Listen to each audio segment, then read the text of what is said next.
Pirates fight for old Southwestern, for victory is near. To Southwestern will be loyal, to the sun fall from the sky. And remember to the end, that our fight will never die. Pirates fight, yeah we win, ayy. Pirates fight, to the end, whoa.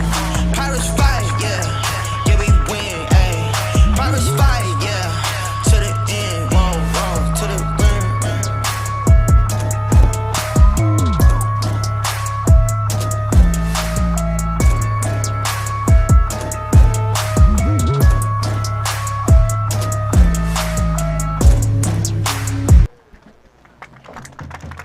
And good afternoon and welcome to the season finale of Southwestern Pirates football on the Vype Live Network. My name is Merle Bertrand, coming to you live from Jackson Field and Alpine, Texas. Joined today again by TJ Vela, Chuck Tracy down to the sidelines, our producer Josh Blanche, Jacob Gonzalez on camera, and Skylar Gillespie, our QA. And TJ, it was a long road trip out here to West Texas to wrap up a long season of football for the Pirates against the Sul State Lobos. After traveling that far, you may as well get a win. Yeah, Merle, you're not lying right there. That was a 6-hour drive for us, just coming from Austin. We woke up at 4 a.m. to be here on time. But you're right. If you're going to drive up all this way, you might as well win it. If you're going to come up, it's going to be the last game of the year, you might as well win it. And as you can probably see on the camera, it's their senior night. Right. So you might as well win it if you're the Pirates. I like the way you're thinking right there. And, yeah, it was a 6-hour trip for us. I heard from Coach Williams, the video coordinator, a little bit more of a difficult trip for the Pirates. They didn't get in until about 8 o'clock last night. Oh, wow, yeah. Something about the bus couldn't go more than 39 miles an hour or something like that. Yeah, so. That was not on the itinerary because I know Coach Austin likes to get to places, especially the hotel, really early so right. They can have a lot of time to settle in. Yeah, so but unfortunately, they've had some experience with that at Bellevue. They'll shake it off and go to work here. It's a beautiful day. And let's hear from the third member of our intrepid crew down there on the sidelines. Let me dial him up here on the camera. He's a long ways away down there on the field, Mr. Chuck Tracy. And Chuck, how is the beautiful, crisp, clear West Texas air this afternoon?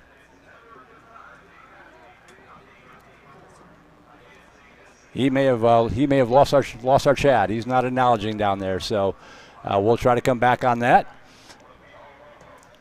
We'll see if we can get him on the camera here.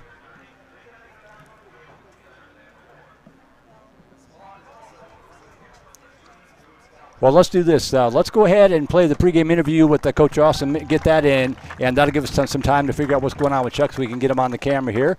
This is the Coach Joe Austin talking about last week's heartbreaking loss against TLU and this afternoon's contest to close out the season against the Sul State Lobos.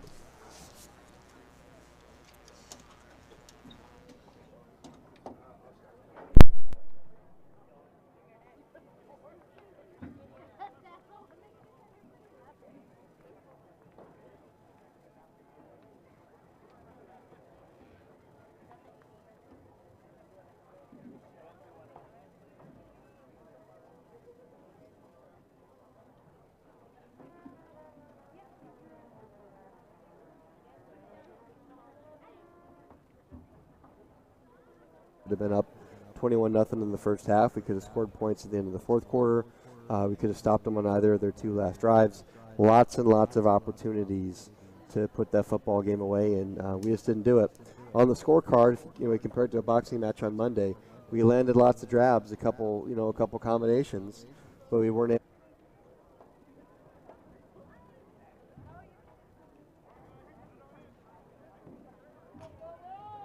Looking at it like we've been trying to get that consistency all season long. It seemed like right until the very end, it felt like the most complete game you guys have played all season. Would you agree with that or disagree, and if so, why?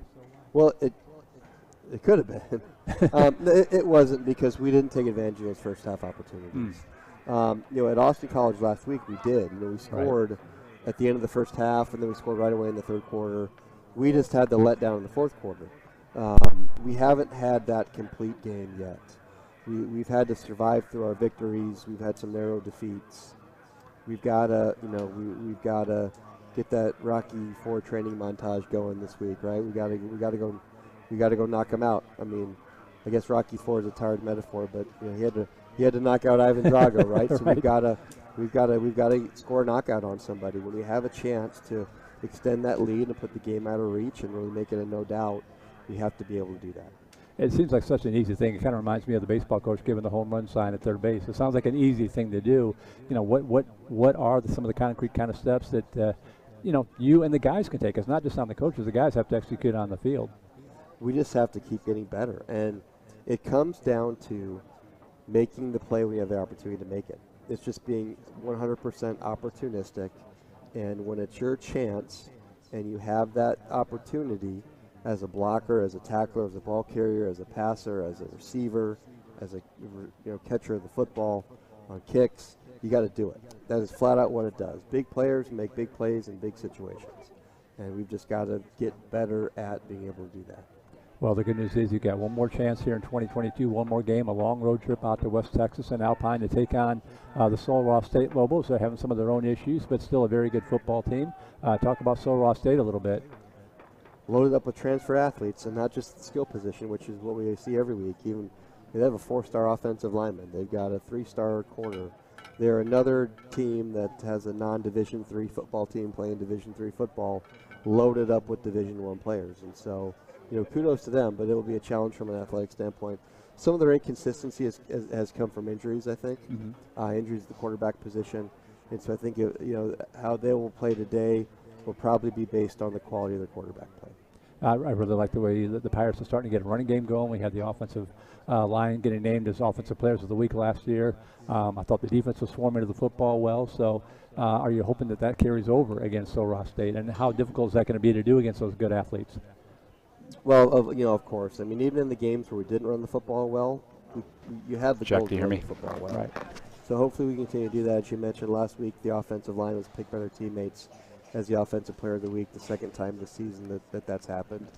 So things are trending in the right direction in a lot of areas. We just have to. It all comes back to the fact if we can get a lead, can we sustain the lead? Can we deliver the knockout blow? That's the thing that's been missing with our team this year. And last question for you. We talked on the show Monday night about how tough it is to kind of regroup after a tough loss like that, to gear up for a long road trip. Take the other side of the coin, flip the coin over. It's the last game these guys are going to play together as a group. For some of the seasons, it's the last game. Talk about the opportunity on that long trip and the hotel room and all that kind of stuff to kind of bond and come together to close out the season strong and lay the cornerstone for next year. I don't think we'll have any trouble with motivation. Our players always bounce back. They always get excited to play. There's always motivation. As a senior, if it's going to be your last college football game, I don't think that will be an issue. I think what we're looking at is two teams that lost games last week very close, slim margins. They lost by 3, East Texas Baptist. What team's going to bounce back better, have a better week of preparation, and just be mentally a better headspace to perform really well Saturday afternoon? Well, Coach, it's been a heck of a season. One more to go here. Have a safe trip out, and good luck here this afternoon. Thank you. Head Coach Joe Austin, our guest here on the pregame show. We'll take a break. Be back in time for the national anthem and the opening kickoff. You are watching Southwestern Pirates football on Vype.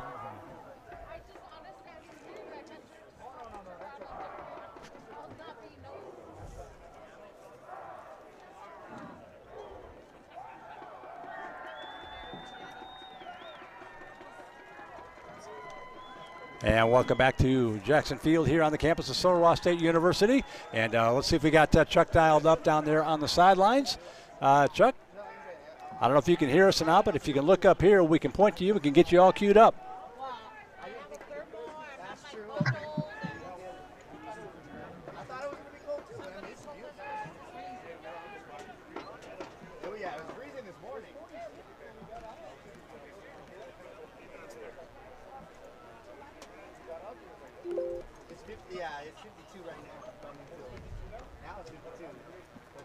Yeah, we've lost that signal for whatever reason. We had it all for the past hour and a half, and all of a sudden it's gone away. So sorry about that. He can't hear us. We can't hear him, and it was working perfectly. So we'll work on that and get ready to go here. But in the meantime, this will be the 7th meeting between these two schools. The Pirates lead the series 4-2 after winning last year's fall game 49-15. And by the way, kind of an historic note, TJ, Southwestern defeated the Lobos 27-20 in 2014. Then notched the Pirates' first win since the program had restarted the previous year. Oh, I think we got him. I think I heard him. There he is. Let's point to you, Chuck. And I think we can hear you. Take it away. It's a beautiful day here in Alpine, Texas. The mood here on the sideline is pretty focused and workmanlike here on the Pirates. I'm not picking up any sound from you, Merle, but if you're hearing me, it seems like the Pirates are ready to go here. And we're just moments away from that kickoff. Yeah, we're going to stay on. On. Yeah, we'll keep on. Can you hear us, Chuck, by the way? I don't think you can, but go ahead and take it away, Chuck.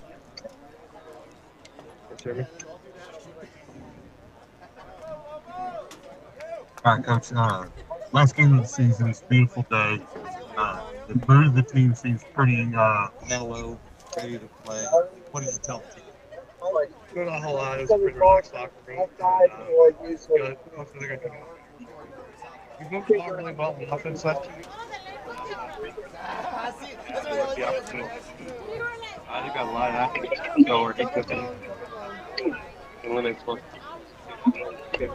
Good luck, Coach. Okay, throw it back to you. All right, thanks, Chuck, and thanks for your patience and your persistence. You know what happens with those? It's a wireless signal, and we're a long ways away. So the wireless signal out here is kind of shaky to begin with. It was great when there was nobody else in the stadium, but you got about 80 bodies around them, and it's kind of breaking things up. So we got to bring Slim back over there. That's when it was. That's working. what it was when we were talking to Slim. Had it was working signal great. On him. It was just bringing good energy over there to Chuck. But yeah, as I was saying before we got Chuck online there, historic first win for the Pirates back in 2014 came against these very same Lobos. I'm sure that's kind of a black eye that Sol Ross would like to get rid of. Were you on the team yet then, or were you a year or two after that? No, I was in 2014. I was still in high school. Still in high school, okay. I was on the team in 2017 when we played them again when we came back into the ASC. That's what it was. And played them ever since, obviously. So now I wasn't a part of that first win, but that was a big recruiting thing for Coach Austin. Saying that we beat such a good team and such a good conference, being Sol Ross, and that was one of the this team does have a lot of potential. Right. So at the time, that was a very cool thing for Southwestern's program to finally notch that win after not getting one in that first season. Yeah, that was a tough first year, but they stuck with it and got that win. So and have kind of built off of that. They come into this afternoon's game at 3-6 overall, 2-5 in the American Southwest Conference, after dropping just an absolute heartbreaker last week to TLU 21-17. So Ross State under head coach Barry Derrickson in his first year. Come in at 3-6 overall, 3-4 in the conference. They fell to ETBU 17-14 out of Marshall last week. And TJ, the Pirates have played these guys tough in years past, including the teams that you were on. So really a good opportunity here to spoil the senior day like you were talking about and close out the season on a good note. Yeah, it's going to be a great opportunity for them, especially if we can see a lot of what the offense shown in the past few weeks. Obviously, last week with how the game ended, the second half, the offense didn't really play as well as we've seen against Austin College and that first half against TLU. But if they can come to here focused, compartmentalize after last week and just come ready to play, and just for a lot of these seniors too on our side, this is going to be the last time they strap up the pads. Yeah. So it's really just about giving it your all, not letting the scoreboard dictate how you're going to play, and just at the end of the day, playing as a Pirate and hopefully getting the win. It is a beautiful day. It's about 47 degrees. Of course, it was 75 degrees in Austin yesterday morning, and the monsoon came in and dropped it down to the 30s overnight, and has been gradually warming for the playing of our national anthem.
All right, we are ready for some Southwestern Pirates football here. One final time here in 2022. Merle Birch along with TJ Vela, Josh Blanche up here in the press box, and Jacob Gonzalez, our camera operator.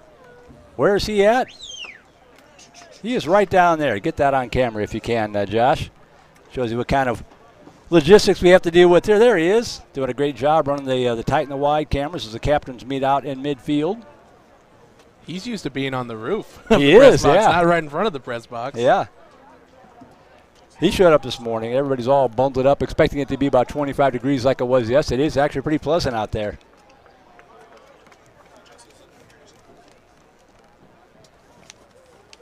Just a crystal clear day. It's about 48 degrees right now, no breeze, so it's really a lot warmer out on the field, I think, than it is up here in the press box where it's kind of shaded away. Yeah, it is, because when you think about it, Merle, the wind's coming from behind us from right. the press box, so with the big home stands and the press box is blocking it. But I will say, to your point, it is a very beautiful day here in Alpine, and that is probably going to be one of the last positive things I will say about this city, the school, and everything else in between. So, to any Alpine listeners, that's my one positive thing. I always promise I'll get one positive remark about the city. And y'all's weather right now is absolutely beautiful. It is archived on the replay, so it's going to live forever. You only said it once, but it's going to live forever. That's fine.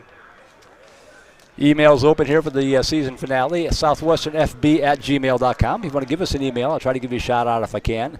Internet connection a little bit dicey for me, but we'll do what we can. Send in some emails. We didn't get any last week. I know. I was kind of bummed about that. Yeah, we were lonely up here. It was homecoming, so I understand. Right. We had more, in-stadium fans than we did actual viewers. Oh, look at the hair on that guy. 50. Where are you at? Number 50 on the sideline. 52. 52 on the sidelines. How come I can't? Oh, my gosh, yeah. Goodness gracious. He's got a mop on his head. Halloween was last month. That takes dedication right there, Merle. My God, there he is. Yeah, I couldn't find him through the viewfinder here. Look at that. He uses a whole bottle of Head and Shoulders every single time he gets in the shower. I hope he gets to the game. I'm going to call that out. Yeah. But these NIL deals, he needs to capitalize. Well, if he's a defensive player, the offensive guy's going to be grabbing a hold of that. Yeah. Not smart. But he does go to Sol Rosso. You're 1 for 1 now. Yeah, we're already had to cancel it out right away. It's game time, Merle. Ball's in the air. We are underway from Alpine, Texas. And the kickoff's going to go into and out of the end zone. And Elijah Norris lets it bounce. And the Pirates will take over first down 10 at the 25-yard line to get things underway. Pirate offense comes in averaging 20.3 points per game, 361.3 yards per game. Damian Gomez will once again get the start for the Pirates. 55 out of 92, 723 yards, 4 touchdowns, 4 interceptions. Also has 3 rushing touchdowns, so keep an eye on him. Doesn't have the yardage because the sacks negated in college ball, but man, he can motor with the legs. So Pirates moving from right to left. First down 10 from the 25-yard line as we get underway. And it's a handoff to Jaquan Marion. He's really come alive the last couple of weeks, and a good start again out to about the 30-yard line. That'll be good for about a 5-yard pickup. Second down and 5. And it's going to be important, Merle, for the running game and Jaquan Marion and even Christian Reeves, his backup, to get going early here. We saw it last week, first half against TLU. Did a great job on the ground, and it helped complement their passing game. In the second half, though, it struggled a lot, and we saw how much that hurt the passing game. The Pirates not able to get to the end zone on a lot of different occasions. Second and 5 from the 30. 2 receivers near side, 1 wide right. And pass swung out in the middle. It'll be batted up in the air and intercepted.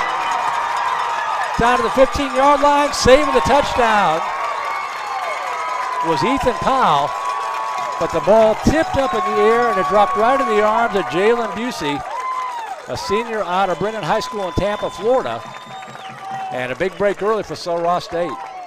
And that was just not a good throw from Gomez there, Merle. It was behind our receiver, and it just so happened to be right in kind of the range of the defender from Sul Ross. And all he had to do was tip it up, and he got it right there. And a nice return. Great tackle by Ethan Powell to prevent the touchdown, though. Now the Pirate defense has to go to work. First down and goal from the 5-yard line for the Lobos. Toss sweep underneath, trying to get the corner turn to the 5. Flag comes down. He gets into the end zone, but there is a flag down. This one's probably coming back. That was Vicente Luiviano, the wide receiver, out of San Diego. A lot of out-of-state guys. We've heard Coach Austin talking about the recruiting here and that kind of thing. A lot of out-of-state guys in this roster.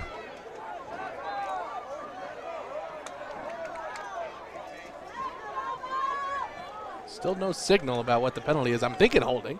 That would be the logical call. They're moving them back either way.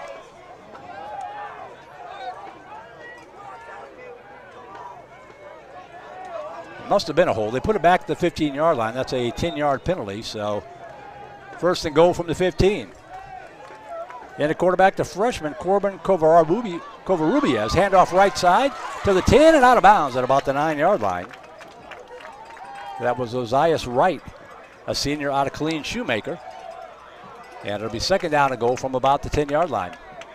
And we'll see if it's going to be a costly penalty for Sol Rouse, Merle, because it's here in the red zone where we've seen the Pirates do a really great job all season of buckling down. Two receivers wide left. Handoff up the middle. And stacked up at the line of scrimmage and going to be knocked down right there at the 10. Beautiful job once again by the Pirate defense. Blaine Corkin, the first one to get to him, and sets up a third down and goal. And what a confidence boost if the Pirates are able to get out of this after that big turnover that the offense gave away. Third and goal from the 9 for the Lobos. Two receivers wide left. Covarrubias in the shotgun. Dropping back, looking left. Good protection, swings it out left side, fade pattern into the end zone. That ball is incomplete. Great stride for stride coverage out there by Patrick Nicholas. And the field goal unit will come on. So worst case scenario, give up 3 points. And that is a win right there for the Pirates. You know, obviously with that start to the game, interception, they take it down all the way to the 5. They would have had a touchdown without that penalty, so it does hurt them, right. So Ross, in the long run there. And if the Pirates, it'd be even better if we can get a block right here, Merle. Should be Jaden Brown. Nope, it's number 45 in the kick. That is listed as DeJon James. So that's different. Low snap, good hold, kick is up, and it is good. So Ross takes advantage of the turnover, but they only get 3 points out of it. 10 to go first quarter, 3-0 Lobos. You dodged a major bullet. You took a body shot maybe, but could have been worse. Yeah, you live to fight another day because those types of plays, those types of ways to start games, those are momentum swingers right there. And, you know, if that penalty doesn't get called, obviously Sol Ross on their first offensive play would have scored a touchdown. It'd likely be 7-0 right now after the field goal would be made. So the Pirates, like you said, Merle, did dodge a bullet there, took the body shot, and it's going to be huge for the offense here to answer back. And we've seen them answer back before in the past few weeks against Austin College. They scored on their second offensive play, and the Pirates came right back, had a long drive down the field, put it in the end zone. So we'll see here if, you know, maybe that same mentality comes out of we got to just get going here and play our game. I don't know if we had a chance to take a look at our starting offense and defensive lineups in that first possession. It switched over so fast. It's a pretty cramped press room, so we don't even have our TV monitor set up that we usually use. So we're flying a little bit blind up here. So we'll get to that here after this kickoff, which will come from the 35-yard line. And Norris is going to field this one at the 2. Up to the 5, to the 10, to the 15, out to the 20, and spins out across the 20, and that's going to be it right there. The Pirates will take over first down at 10. Let's go and take a look at the Pirate offense here if we can. We did it last time, Earl. Oh, we did do it last time. Okay. You can see the monitor and I can't. Oh, Josh just told me. Okay, got to go to the defense? Okay. We're pretty cramped, like he said, and Josh just nudged me. He's like, hey, we've already done offense. Okay. Yeah, normally we can see what's up on the screen, but we can't see it today, so you can. First down at 10 Pirates from the 20-yard line. 13:01 to go first quarter. Two receivers wide right, two to the near side. Gomez, counter play up the middle. This is the freshman Crispin Reeves out across the 25. Good run to the 29-yard line. You know, he was kind of running like a freshman. First couple times he came in the ball game. He's not so much anymore. He's growing up in a hurry out there. You know, it's kind of like a baby deer being born, Merle. It's like it takes them a little bit for their legs to get going. It takes them a little bit to find their stride. And Christian Reeves here late in the season has done that. Providing a nice 1-2 counter punch with Jaquan Marion. Gain of 9, second down and 1 from the 29-yard line. Handoff again. Reeves going to have the first down and more. Puts his head down and pounds it out to the 35-yard line. Needed 1, picked up 6. First down and 10. And it's that running game that's where we've seen the Pirates so far do a really good job throughout the last part of the season. Here, picking up some good yards on the first 3 run plays of the game. First down and 10 Pirates at the 35-yard line. Powell and Garrett Wright split out here to the near side. Or Mitchell Garrett. I keep calling him Garrett Wright. Mitchell Garrett. Handoff up the middle again to Reeves. And this time going to be knocked down after a short 2 or 3 yard pickup. So Ross defense giving up 37 points per game, giving up 435.9 yards per game. So they are vulnerable. On the stop that time, Dalen Dunbar, sophomore out of Royce High School in Dallas. Gain of 3, 2nd and 7.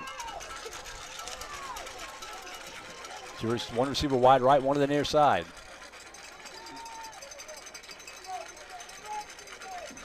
Gomez. Handoff Reeves, bounces it left side. Good patient running that time, but the Lobo defense swarms the football, stacks that up for just a short 1 yard pickup. Going to set up a 3rd down and 6 here from the 39-yard line. And you mentioned how vulnerable the Sul Ross defense is, Merle. They had one of their best weeks last week against East Texas Baptist. They only gave up 17 points. Their offense couldn't get things going. They lost 17-14. But coming off a game like that, playing a very tough opponent who is very good offensively, with that freshman quarterback that ETBU has, I mean, that momentum that carries on from last week and coming into this week, knowing it's your senior night too, you never know. It's like they could just step up, really. 2 receivers wide right, 2 to the near side, and a 3rd down and 6 from the 39-yard line. Gomez dropping back. Good. Oh, underpass to Reeves. Stumbles at the 45 out across the 46-yard line. Slow pitch softball league. A little underhand toss got the job done to Christian Reeves. Yeah, it looks like he was playing skee ball right there out at one of the arcades in downtown Austin. Cidercade. $10 all you can game, Merle, all day long. Head out there if you get the chance. That kind of reminded me of TLU last week, too. Yeah. How they send all the wide receivers deep and just dump it out to the running back right over the middle, wide open for a 1st down. 1st down and 10 Pirates at the 46-yard line. Trips down wide to the right, one to the near side. Gomez, handoff Reeves again. Big hole across the 50 and down to the 48-yard line. That'll be good for about a 6-yard pickup, 2nd down and 4. And we're seeing early here, Southwestern relying on the power look, the counter look, relying on their offensive line to pull around, get that linebacker blocked, and allow just enough room for Christian Reeves to sneak through the hole to get an ample gain to make it a more manageable 2nd and short. 2nd down and 4 to go. And Marion back in the game as well.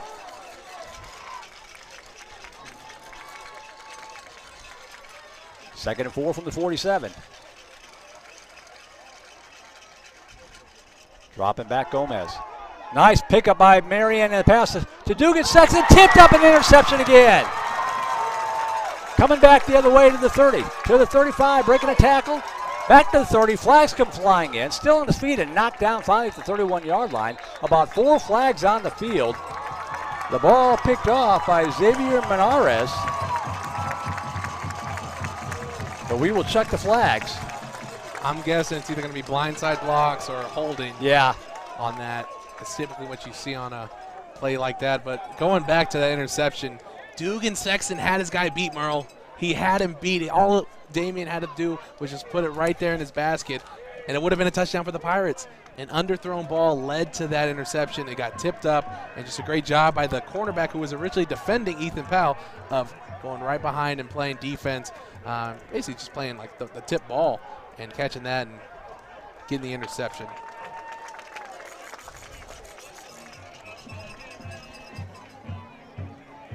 What a great block, though, by Jaquan Marion to give him some time to throw the football. It was a great block.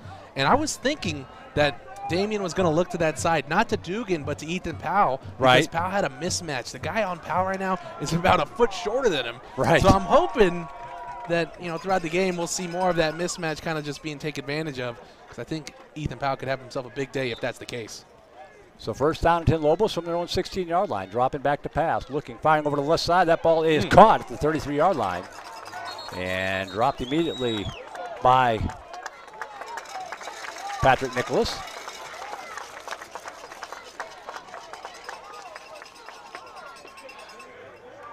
But a big pickup out to the 34-yard line. 8:50 to go, first quarter. Two receivers wide left. Handoff, right side, looking for running room, and breaks one tackle up at the near sideline, out of bounds at the 40.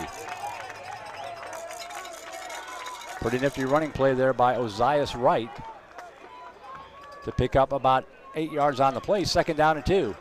And Southwestern's run defense is going to be what is going to need to carry the team to victory today, Merle. That's the best part of their defense. Obviously, the passing game kind of gave us some struggles throughout the year, so the run defense is going to need to remain strong here in this game. Trips wide left, looking left, shuttle pass underneath, complete. Out to the 45 into Pirate territory, down to the 46-yard line. Ala Gomez with the tackle, and they're going to throw a flag, probably a horse collar or a face mask. I'm thinking face mask, the way his arms wrapped around the head there of the receiver.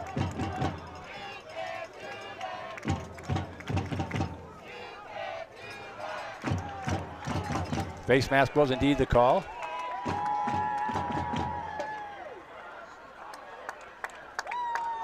And Malik McDonald right now, Merle, he's down over there at the 35. And it's looking like a lower extremity injury.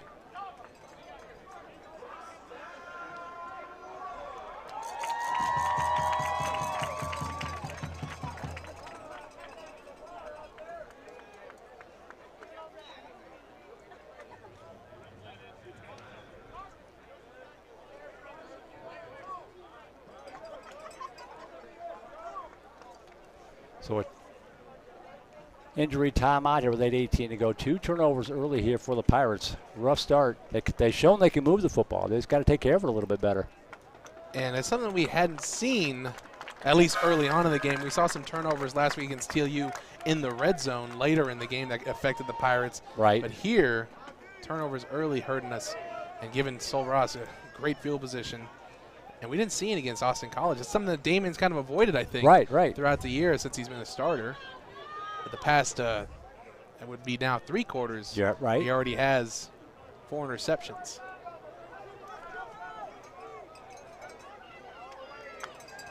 So after the nice pickup and then the penalty, it's 1st down and 10 Lobos from the Pirate 30-yard line. One receiver left, trips here to the near side. Dropping back to pass, pressure coming, picked up, dumped it off underneath, complete to the 28, and a big hit at the 25-yard line. Knocked out of bounds by Peyton Vaughn. But they swing it out right side over to Austin Ogunmakin to pick up 4 yards, 2nd down and 6. And Peyton Vaughn, another senior player for the Pirates. I know he's amped up to play in his final football game, so I'm expecting him to have a big game as well. Trips now left, one here to the near side. Dropping back, trying to set up a wide receiver screen, complete to the 25, to the 20, to the 15, 10, 5 touchdown. That was way too easy. Ogunmakin again, and it's 9-0 with the extra point pending. Southwestern sent the blitz on the right side, and it just so happened to be right where the screen was going. It was the weak spot of the defense, and like you said, Merle, way too easy. The receiver went in untouched, and he had a convoy of blockers who weren't even touching anybody either. Yeah. It's great play calling by Sol Ross right there, and just a bad break for the Pirates. So 9-0 with 7:36 to go here in this first quarter. Good snap and hold. Kick is up. And it is good. The Pirates need to regroup quickly here, down 10-0 with 7:35 to go here in quarter number 1. And so going back to that was Jaden Brown kicking that. That one was. It was a different kicker the first time. So I wonder if they got a senior out there or something. I'm thinking they have a different field goal kicker than a PAT kicker. Yeah, I was looking. That was Jaden Brown. Yeah. And then the other one was like 90-something. I was looking on their stat sheet, and they have kickers combined 1 for 4 in field goals. So I don't think they've. I think you're probably right. They haven't really settled on one. And that first guy looked like a toe puncher. Yeah. I was like, that's old school. They just might not have cable television over here, Merle, and out in Alpine to know that, kicking has changed over the past 30 years. It is very pretty, but I wonder how close the nearest HEB is. It's an hour away.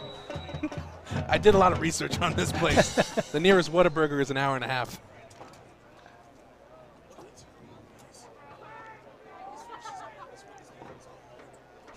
I'm guessing the student union does a bustling business. Inflation is high here. Short, high pooch kick here to the near side. That is going to be fielded at the 33-yard line, and that's one I mean, you got to field it, but you're right by the sideline. Maybe you let it go out of bounds.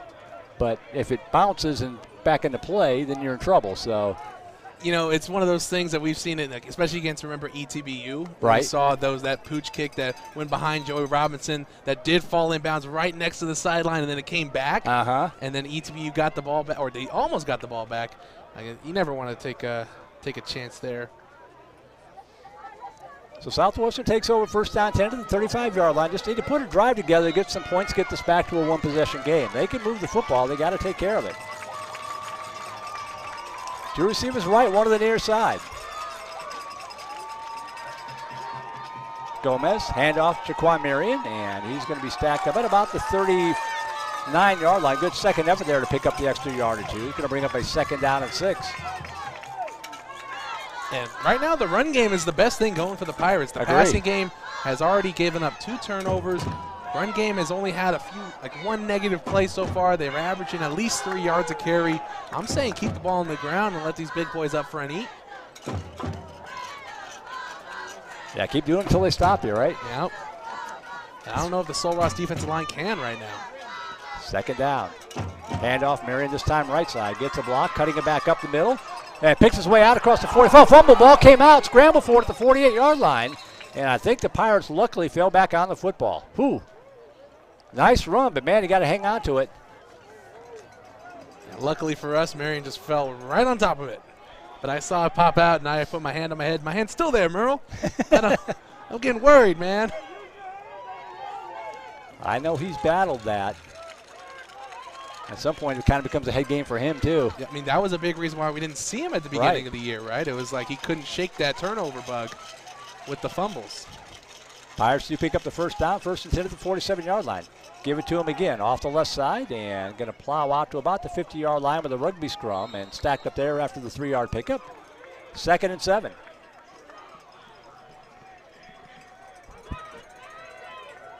And if you're Coach Austin, he is relying on the run game here like we kind of said to do, but if you're him and he wants to get his quarterback going again, I say rely on these short passes. Yep. Get it to your guys over the middle. You have great weapons like Ethan Powell, JoJo Wilson.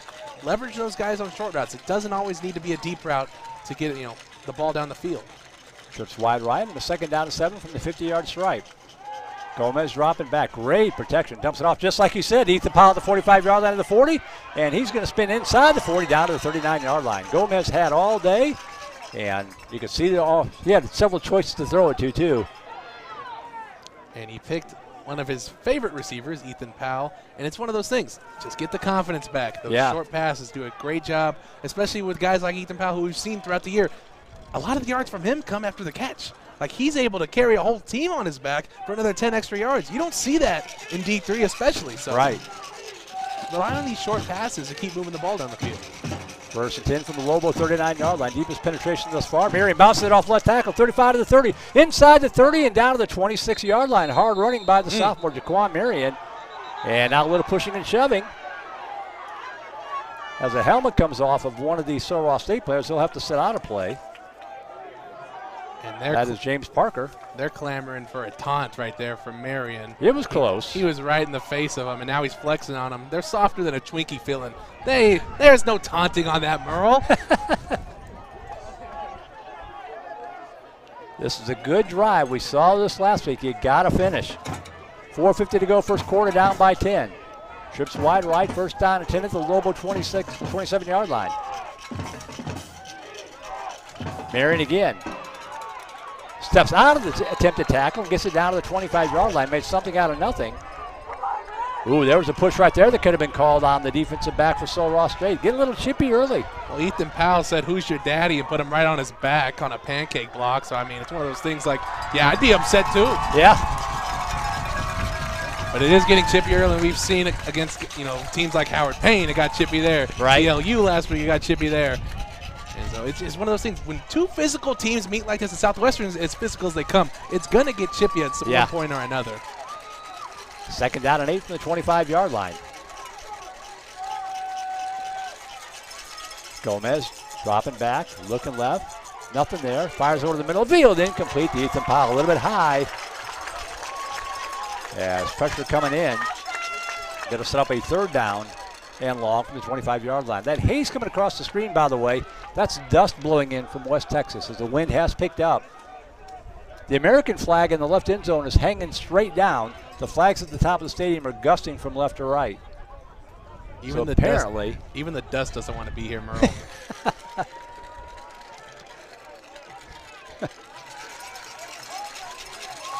You're a cold man, TJ Baylor. It's a cold day. You got to match the temperature. 3rd and 8 from the 25-yard line. Gomez play action. Flag comes in. This might be a free play into the end zone. That ball is incomplete. Try to get it out to JoJo Will. No, it's Anthony Garrett. But we will check the flag. Ethan Garrett, but we'll check the flag. Mitchell Garrett. I knew I had the Garrett part. I'm just going to say Garrett. And the penalty was on Ross, though. It was indeed a free play. That'll make it a 3rd down and about 3 from the 20-yard line. As long as you don't say like Jason Garrett. Yeah, I don't know Miles why. Garrett. I'm going to wake up at 3 o'clock in the morning. I'm going to say Mitchell Garrett for no reason. It will suddenly click. I mean, you're just tired, bro. You've been up since 4 a.m. driving. You're on 2 5-hour energies. One receiver wide right, one to the near side. On a 3rd and 3 with 3:45 to go here in this first quarter.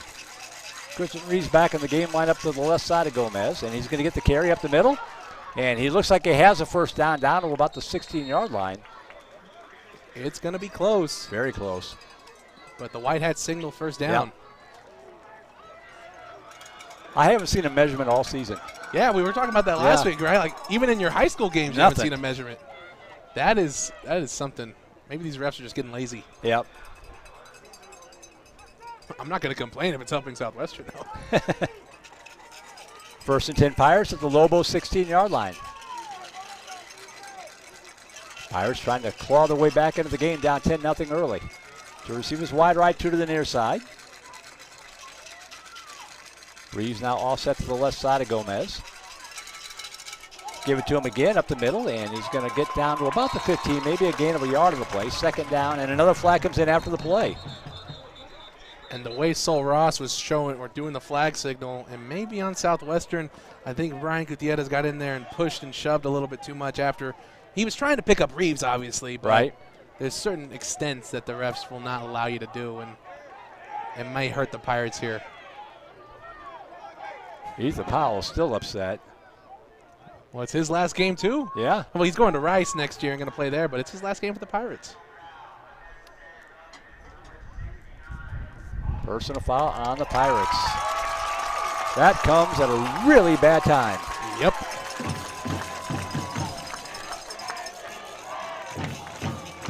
And that wasn't a case of him trying to be mean or him trying to be whatever. That was even literally him just trying to get Christian Reeves up, and he just happened to push the Sol Ross guy off a little too hard, and then he started crying, and then there comes the penalty. Right. And now the Pirates are basically forced to pass here, too, because that was after the play, Merle, so it is going to be 2nd down. All the way back at the 30-yard line. They got to get it down to the 6, it looks like, so 3rd and 24.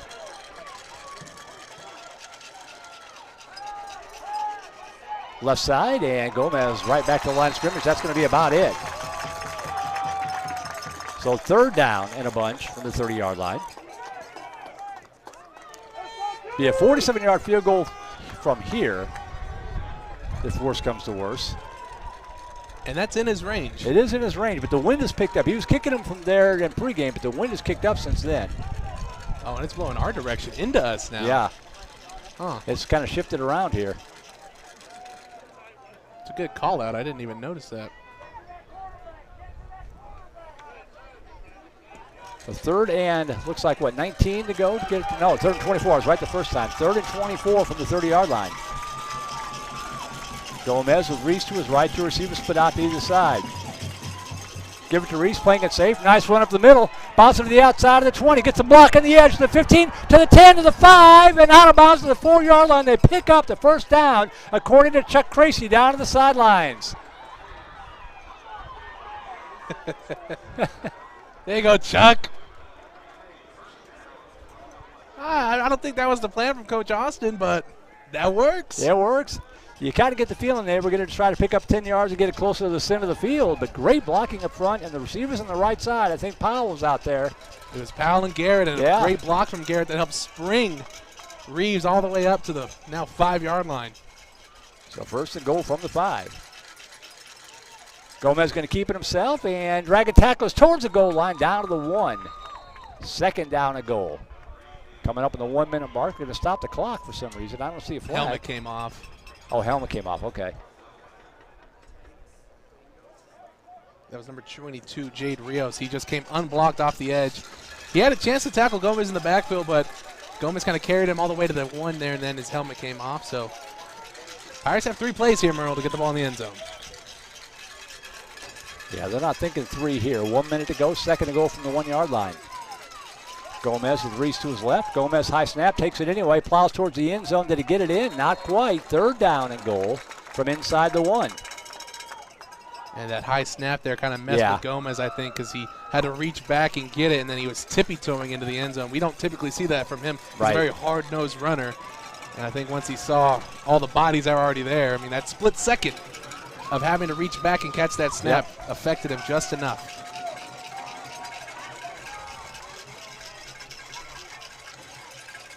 Third down and goal. The Pirates, I don't think, have to run a play going this way. The game clock is about a half a second ahead of the play clock. They might just let the clock expire in case they have to kick a field goal. They could sneak up on him, too, and run a quick QB That's true, sneak. too. Wouldn't put it past him. Oh, well, the way Gomez is way over here, I don't think that He'd would have happen. to be awful quick. Yeah. Yeah, Pirates are going to walk off the field. That is the end of the first quarter, down 10-0. But the Pirates knocking on the doorstep, facing a third down and 1.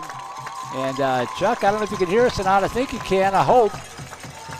Good. I can. Kind of a rough. I got it repaired. All righty, rough first quarter for the Pirates, but they're knocking on the doorsteps. What are your thoughts? Well, you know, kind of in our own way a little bit early, especially offensively. One, a bad pass, as TJ described on the call, but the other, just a tip. And that, I mean, the pass was a little bit short. It forced Sexton to go back and tipped it into the air right into the hand of the defender. And those are the breaks that happen in football. Yeah. You've got to get over those and get around them. The Pirates have gone right back to work. And I think they'll poke it in here. Now, we noticed up here the wind seems to be kind of shifting and blowing around a little bit. Is it the same down in the field? What's it like? It is. It's all over the place, and it's gusty. At times it's dead with no wind, and at other times it's a good 8-10 mile an hour gust, and you just don't know which angle it's going to come from. You mentioned earlier in the broadcast the flag, the American flag, hanging straight down while these others are blowing across the field. It is an odd situation here, the weather out here in Alpine. Back to you, Merle. All right, thanks, Chuck. And the Pirates are now knocking on the opposite end zone with a third down and goal from the 1-yard line.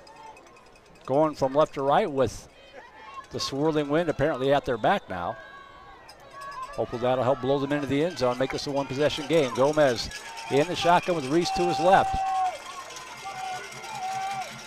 And Gomez is going to take the snap, and he is into the end zone. Touchdown, Pirates. Kind of a shaky snap again, TJ, but good hands there by Gomez, and he recovered in time to take it off right tackle, and the Pirates right back in the football game. You're right. It was a shaky snap. It was very low. But luckily, Damian Gomez is an athlete. He's able to recover, catch that ball, follow the pull block from Demetrius Elko and the block from Christian Reeves in the backfield for the touchdown. And the Pirates here hopefully can make this game 10-7.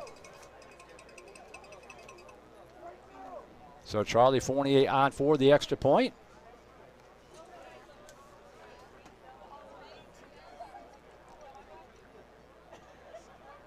Good snap and hold. The kick is up.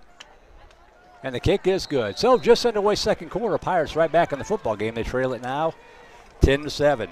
We do want to thank some of our sponsors of Southwestern Pirates football, including Antioch and Georgetown, Baylor Scott and White Healthcare, Chapel Realty Group, Chick-fil-A, Chisholm Trail Pediatrics, Hewlett Chevrolet Buick Volkswagen, Double Dave's Pizza, Eagles Wings, First Texas Bank, Gary Brown CPA, Georgetown Shirt Company, First American Title, The Golden Rule, Mesquite Creek Outfitters, Groove Line Productions, HEB, House of Gains, John F. Lewis CPA, Mighty Fine Burgers, Fries, and Shakes, Minuteman Press and Waterboy Graphics, Primerica Financial Solutions, Ross and Champion, Rudy's, Schlotsky's of Georgetown, Bricks and Ale at the Sheraton, Stephanie Featherstone with State Farm, Upstream Investment Partners, and Zan's Hands. So thank you to all those folks for their support of Pirates football.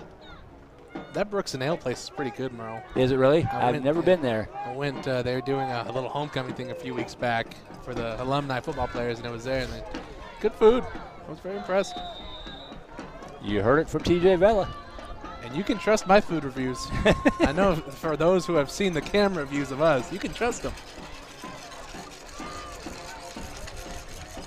All right, so the Pirates seem to have weathered the storm now. They're back within a field goal. Turn it back over to the defense here for the first time on a normal situation, actually, and the kickoff is plowed about 8 yards deep in the end zone by Charlie Fournier. And so Ross will take over first down 10 from their own 25-yard line. Talk to me, Fournier. I've been waiting on that all year. I like that. Getting love from Coach Bishop over there.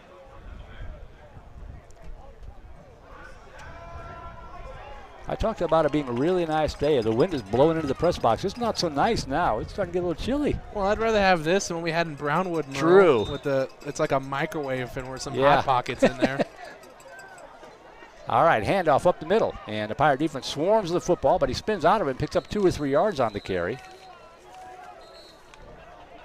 That was Travell Lumpkin, their leading running back, picking up about 3. Going to bring up a second down and 7. Lumpkin 80 carries, 367 yards. They are a pass-heavy team.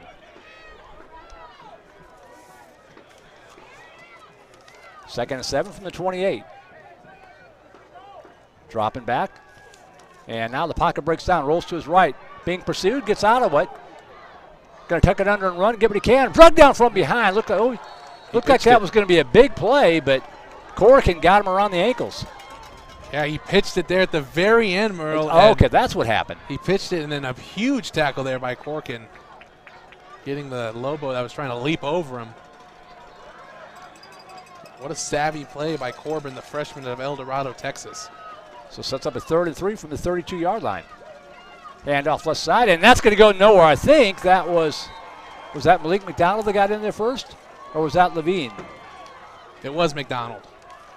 And then Levine came after the fact.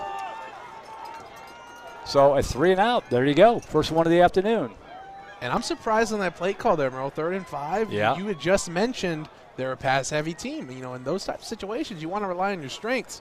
And there, 2 run plays back-to-back on 2nd and 3rd down. And now they're forced to punt. They forced a 3 and out. And the Pirates going to get the ball with good field position, hopefully.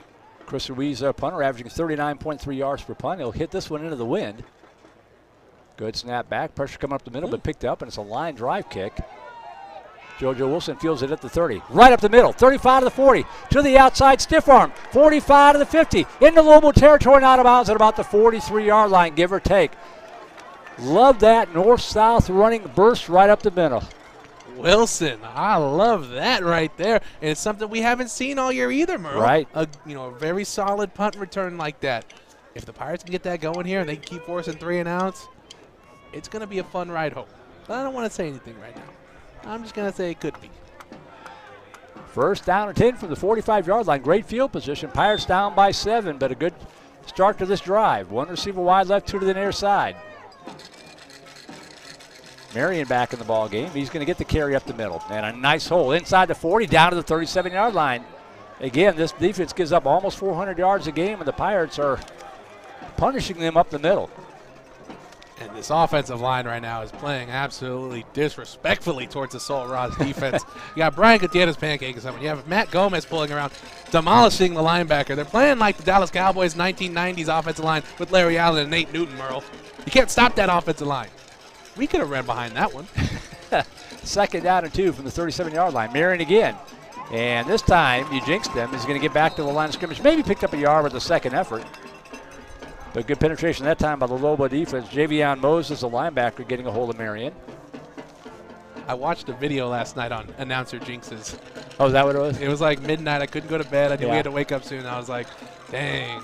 We have done that sometimes this year. Yeah. And there's mine. That's my one for the game. But he got it out of the way early, Yeah, see? you So know? it doesn't carry through the whole game. 3rd and 1 from the 36-yard line.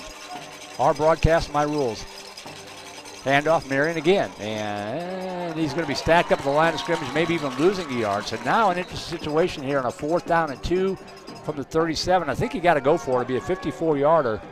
I agree, Merle, especially after the way your defense just played on the last drive. I think you go for it here. Trust in your offense. You've seen this before. You've done it before. Let's just do it again.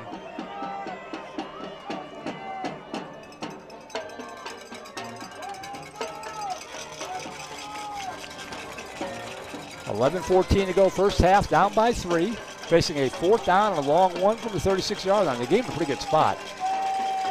Trips here to the near side. Gomez, quick drop, they're going to throw it. And pass caught to Wilson down to the 30, down to the 28-yard line. 4th and 1, and it's an 8-yard pass reception to JoJo Wilson. It's such great athleticism right there, Merle. Wilson jumped up in the air, maneuvered his body around, turned back, caught the football, and then just went on a run right there. Yeah. That is impressive stuff from the freshman. First down, Pirates at the 28.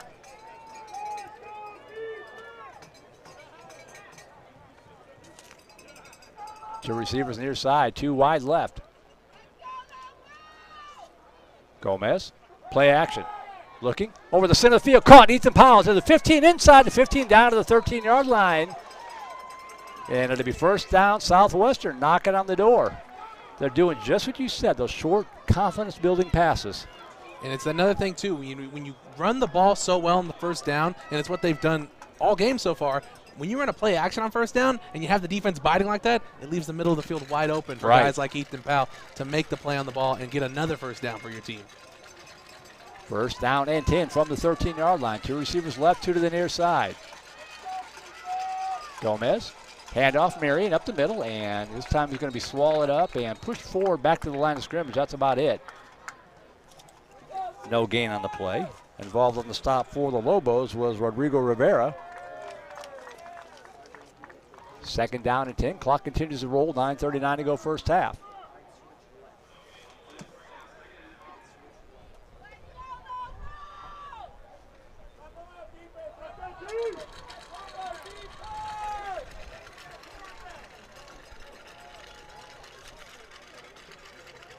Two receivers left, 2 to the near side. Dropping back. Rolling right. Stiff arm by Gomez, but he's going to go down. He's going to be sacked for a loss back at the 25-yard line. Coming in backside was Jade Rios, the 6'1 sophomore out of San Antonio Brackenridge. And that's a big sack because it puts the Pirates at the edge of field goal range.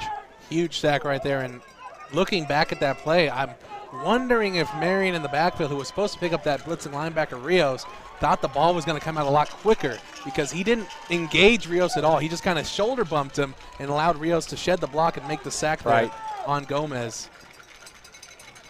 But a huge, huge mistake for the Pirates offense. Reeves back in the game here. He's lined up to the left side of Gomez. 2 receivers to the left, 2 to the right side. 3rd down and long from the 24.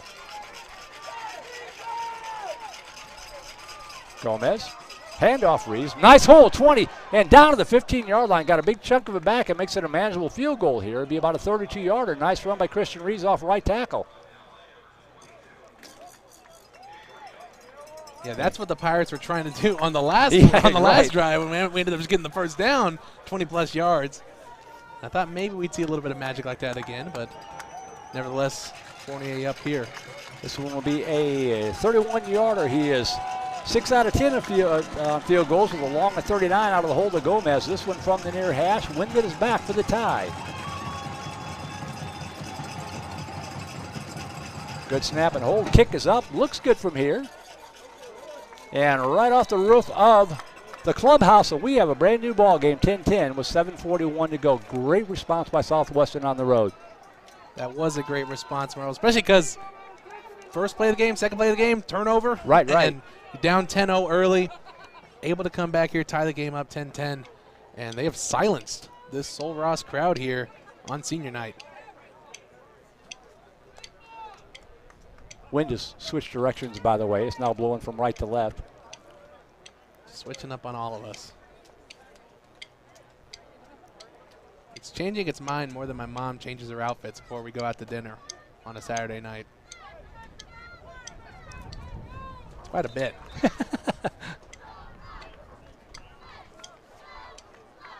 I don't think my mom's listening, so I think I could say that. Well, I know my mom is, but I don't think she knows your mom, so I think you're safe. I don't think they're Facebook friends. No. They might be real friends, though. If we get to do this again next year, they might connect. You never know. then we'd both be in trouble. Well, Merle, you got to renew my contract. I don't know with the way I'm Not talking, you I'm worried about. Say with the way I'm talking down on Sol Ross, you might not want to do it. 7:41 to go here. First half all tied up 10 apiece. And Fournier with another nice kickoff, but it's going to be fielded at the 5. To the 10, to the 15. Looking for Ringham. Not going to find much. He's going to go down at about the 15-yard line with forward progress. Beautiful job on the coverage team for Southwestern. That's Dominic Izadorczyk. You love to see the guys, the names you don't call a lot, hustling down in special teams. That's how you earn yourself some more playing time. It is, and it's such a hard, defense. Like, we're so stout on defense, it's hard to get in. So when you get in on special teams like that, you do make a name for yourself like that. And if you're the receiver right there, the guy who got the kick return, number 80, Britt McKinney, that's not how you get on the field. Timidness. That's not how you do it, Merle. And that's scrambling up the middle and going to be knocked down from behind, but falls forward to about the 23-yard line. Malik McDonald wrapping it up, but about a 7-yard pickup. Second down and 3. And the 5th-year senior, Nick Hackett, got held so bad right there, Merle. And no flag. I think that's happened. There's holding on every play. I know, I get it, but that was just egregious. Dropping back, counter play up the middle. There's a flag. Bounce it to the left side, looking for running room, and he's going to get it out to the 30-yard line. And there's another flag. So all sorts of laundry on the field. Ozias Wright on the carry.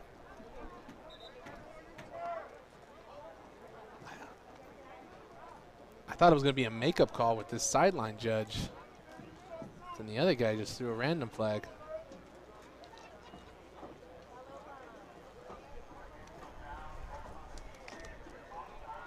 Offside, so that's going to be declined. Personal foul, hand to the face on the Pirates. So both flags against Southwestern. Not only was it a makeup call, there was a big penalty against the Pirates. And I think that penalty was on Nick Hackett, the hands to the face, because the way the ref's talking to him right now. And Hackett's trying to plead his case like, I'm just trying to get away from this hold that they got going on me. Like, look at that. So first down, Lobos at their own 45-yard line. 2 receivers right, 2 to the near side. Dropping back, looking, pump fake. Now the pocket breaking down. Rolling to his right, fires over the center of the field. Nice hands, caught to the 50-yard line into Pirate territory. To the 48, that's going to be good for a 7-yard pickup. Nice toss by Covarrubias. And an even better catch by Eddie Senegal. Second down and 3.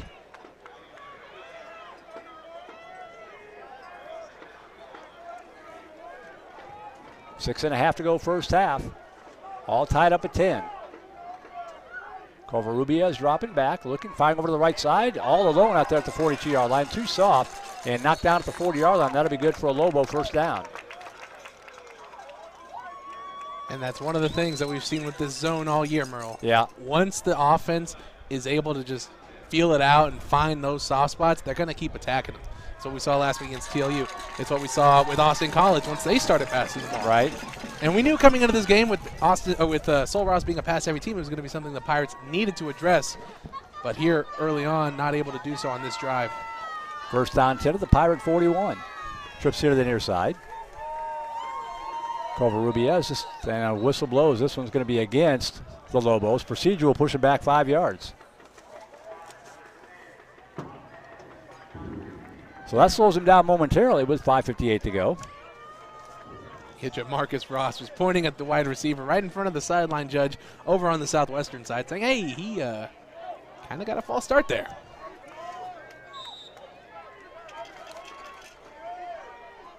First down and 15 from the 46-yard line. Dropping back. Covarrubias dumps it off underneath and met immediately and dropped. Big play there by the Pirate defense.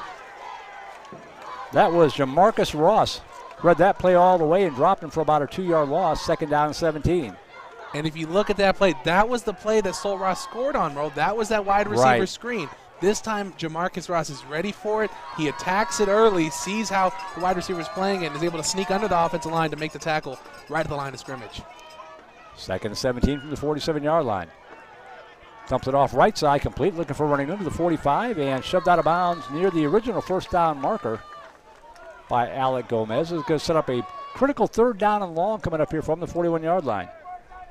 And Jamarcus Ross again doing a good job there of playing the running back, pushing him out of bounds. Like you said, long 3rd down play here. 3rd and 12, trips here to the near side of the 43-yard line. Covarrubias in the shotgun, dropping back, looking, good protection. Now the pocket breaks down. Oh, almost goes down, but got free. Hackett giving chase, gets a block. And over the left side, somehow stayed in bounds, tipped away. They're going to say he stepped out of bounds. So that'll be a sack for Jason Lund. Almost a Houdini act there by Covarrubias to stop at the sidelines, but he must have stepped out of bounds. You know, it was 3rd time the charm for the Pirates right there. You had Nathan Huerta just missed a sack. You had Nick Hackett just missed a sack. And then Jason Lund says, y'all guys can't do it. Well, I might as well do it myself. I'm going to go push him out of bounds for the sack. And a huge loss for Sol Ross. And another opportunity for JoJo Wilson here with the punt return. That was about a 15-yard loss on the play. You live by the pass, you die by the sack, right? Right, exactly. And that's something the Pirates have done better as the season has worn on, is getting pressure on the quarterbacks. This is a different punter, and it's a line drive kick. Look at the roll. It's going to get inside the 15 all the way down to the 12-yard line. So nice job by that young man. That was Jaden Brown out of Andrews High School in Texas. Didn't look like a punter, but he got the job done. Yeah, he looks more so just like some random guy who would be a team manager. Right.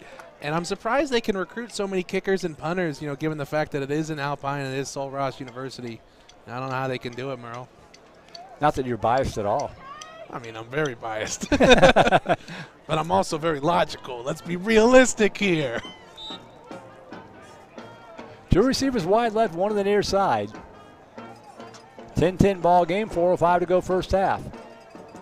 Handoff left side. McMarion gets a nice hole on the edge. Out across the 20 to the 25 and out near the 1st down marker.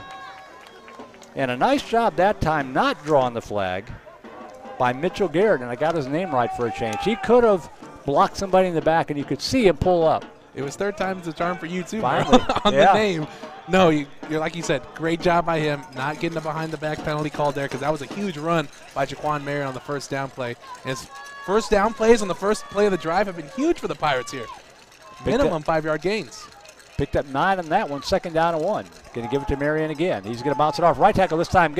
Looking for a block in the edge from Powell. Gets it and dives down to the 31-yard line. And that'll be good for a Southwestern 1st down. Ethan Powell is on demon time right now with these blocks. He is harassing these cornerbacks and linebackers for Sol Ross.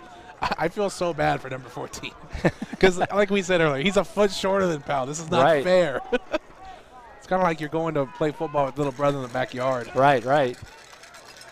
Well, I predict, as Coach Austin would say, a Jimmy Joe play coming up at some point in this game. I'm feeling it.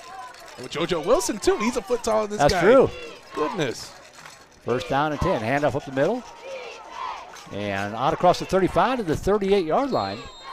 Who was that? That wasn't Reeves, was it? It was not. As a new running back into the ball game, that is Colby Bartlett with a nice 8-yard pickup, 2nd down and 2. So a fresh set of legs in here for Southwestern. And that must be something they've practiced throughout the week. You know, with Reeves and Jaquan Marion getting most of the snaps, they said, hey, Bartlett, I know you played wide receiver, but let's get you some snaps in at running back so we can make sure to have fresh legs in situations like this. 2nd down and 2 from the 39-yard line. 2:20 to go first half. Pirates all tied up at 10. Play action. And now Gomez is going to go down. Play action doesn't fool anybody in particular. It didn't fool Ronan Williams, a senior. And it's a big loss all the way back to the 29-yard line. And it didn't fool Williams because Williams was on a straight blitz there. It didn't matter what Southwestern was going to do. He was going to try and blow that play up no matter what.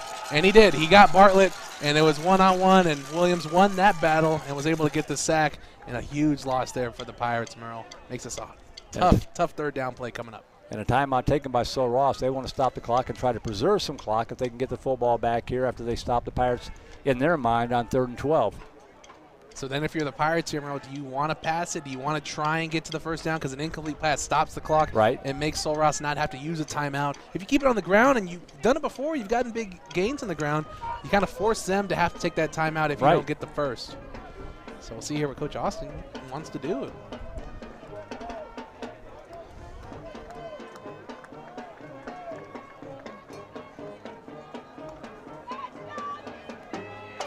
The Southwestern band is better, too. That I agree with. These stupid little cowboy hats. They look like they're trying to be UT, but they can't. They just can't. 3rd and 12 from the 29-yard line. We'll see what the Pirates do. Reeves back in the game, lined up left side. Dropping back, looking. Dump it off underneath the Reeves out of the backfield to the 35. Flag comes down. This is going to wipe out a nice pickup. Probably a hold unless we got a roughing call, but I don't think so. No, I want to say that came out right as soon as Gomez was throwing the ball, and it is going to be a hold. It is going to be a hold. If I'm the coach from Sul Ross here, I don't think I wanted them to take this. I agree. Because the clock's going to stop. Right. They're going to decline it, yeah. Because that just gives Southwestern another opportunity to get it. And, yeah, you would be punting farther away. But who's to say you don't get it on the next try? Right. So it's 4th down and about, 4 to go from the 38-yard line.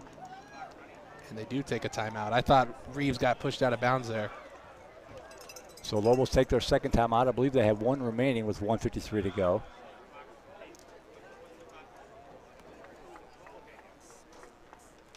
It's been a fun football game. These two teams going at it in the regular season finale. And this is what we want, right? We want competitive football. Yeah. And here in this last game for the Pirates in the ASC, like this is how I would want it to end. Yeah. Very highly competitive football game. Very chippy. I think these are some of the more exciting games. I don't want to see a blowout for either team. I'll see a blowout for us. But I don't want to see a blowout because those aren't as exciting, obviously.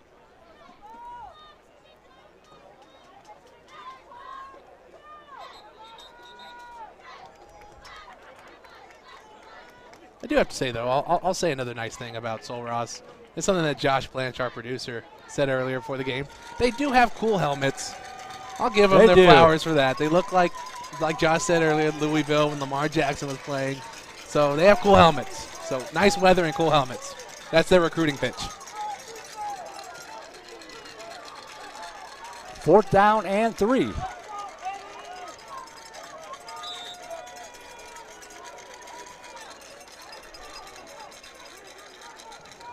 Ooh, low snap, nicely fielded. Ooh, and a high punt angling towards the sideline, and that one is not going to work out well at all for the Pirates. That one's only going to be about a 2-yard punt. Well, a little better than that. I was looking at the wrong official, but still about a 12 or 15-yard punt. And that low snap affected him tremendously. That's tough. That is a tough break for the Pirates. Great starting field position here for Sul Ross. They take over 1st down 10 at the 45-yard line. 1 timeout remaining. Trips wide right. Covarrubias dropping back, looking. Going for it over on the right side. Got a receiver wide open. Caught the 20. Breaks free and going to be knocked down at about the 15-yard line. Oh, fumble. Ball came out. Scramble for it at the 16. Who's got it? Oh, they got it back. Chuck said we got it, but I don't think so. Lobo football. They caught a break, but a nice play. All alone was Vicente Luivano. Busted coverage right there, Merle, from the Southwestern secondary. Yep. Everyone ran 4 verts, and not everyone was covered. Dropping back, looking, fade pattern into the end zone. That ball is caught. Touchdown. 2 plays that take it 55 yards. And the Lobos take a 16-10 lead with the extra point pending. Same play, different side of the field. Yeah. Same coverage, different side of the field. That is tough. That is so tough, Merle. And it all goes back to that sack on the last drive for us, that low snap on the last drive for us. Solross just taking advantage when they had these opportunities presented them to themselves. So kudos to them on these past 2 offensive plays, scoring quickly. So the extra point attempt coming here with 1:19 to go in the half.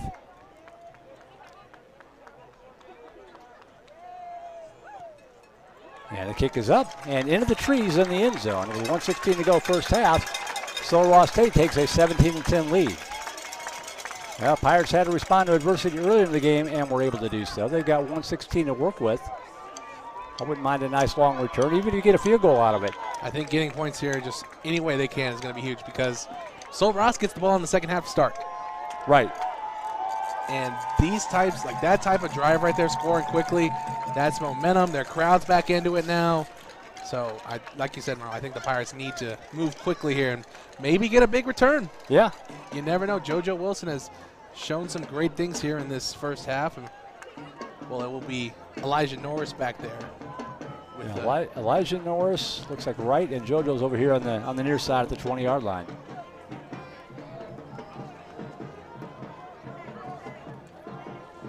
And with the wind in the face here of Luna, you never know. They could just pooch it again. That's what we saw on the last kick when they came this way.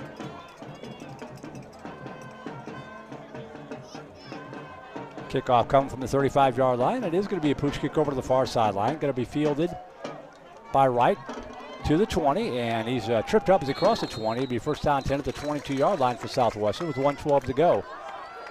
Got a couple of emails waiting in the queue for me. We'll get to those at halftime. Got bright sunlight blasting in on the laptop, so it's a little hard to see while we're trying to call the game. So we'll get to that at halftime. Thanks to everybody who wrote in at southwesternfb@gmail.com.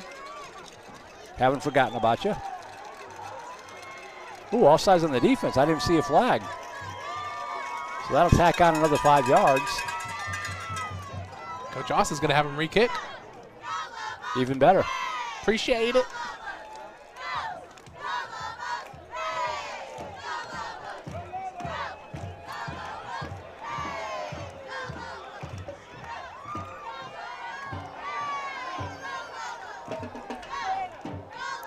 So they'll kick it again from the 30-yard line.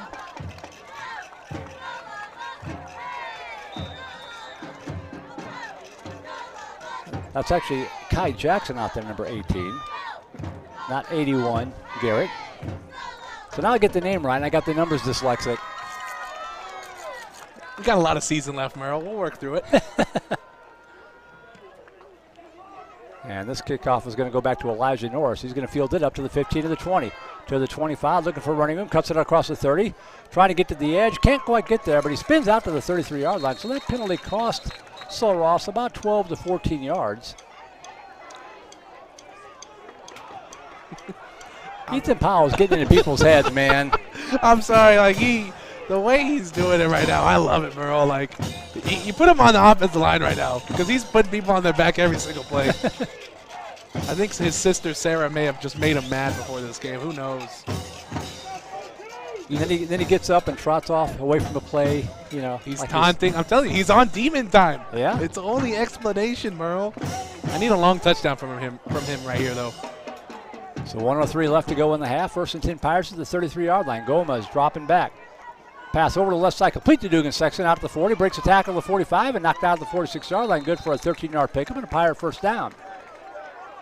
So the Pirates are going to try here to make a run at it. Ball security, that's the big thing. I thought they called timeout, but they're going to play on. Dropping back, looking. Gomez fires left side, complete. JoJo Wilson to the 48-yard line. And now we're going to get our first Pirate timeout here with a second down and 5 at the 48-yard line of Solross with 43 ticks on the clock. Yeah, I think there Coach Austin knew he got the first down, knew the clock would stop with the change, so he wanted the team to get up quickly. Right. Kind of surprised the Solross defense a little bit, and you do get a playoff and do get a positive gain there, like what we just saw from JoJo Wilson.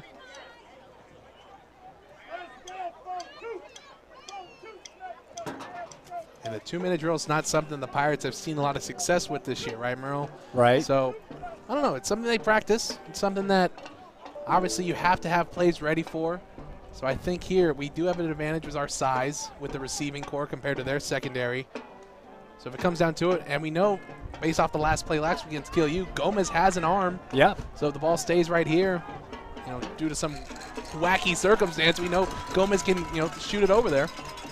And you're at the part of the field now across the midfield stripe where you can afford to take a shot. Yeah, you definitely be a little bit riskier with it. Definitely.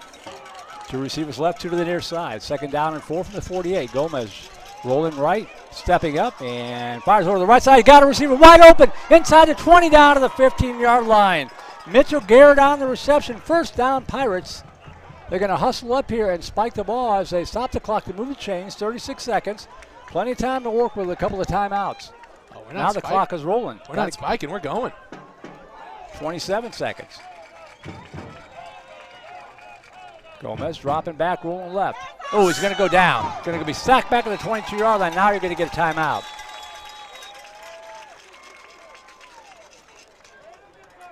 16 seconds to go. And Sol Ross did a great job there of just disguising the blitz. It looked like a normal 3-man front from him, but they sent all 4 linebackers. Gomez didn't recognize that he was already looking for his receiver. If he would have got it out earlier, he wouldn't have had to worry about the blitz, obviously. Right. Because he had JoJo Wilson open in the flat. Unfortunately, there, huge sack that takes the Pirates back. So 16 seconds left. The ball spot at the 22-yard line. It'll be a 39-yard field goal, certainly within Fournier's range, even if you get it a little bit closer.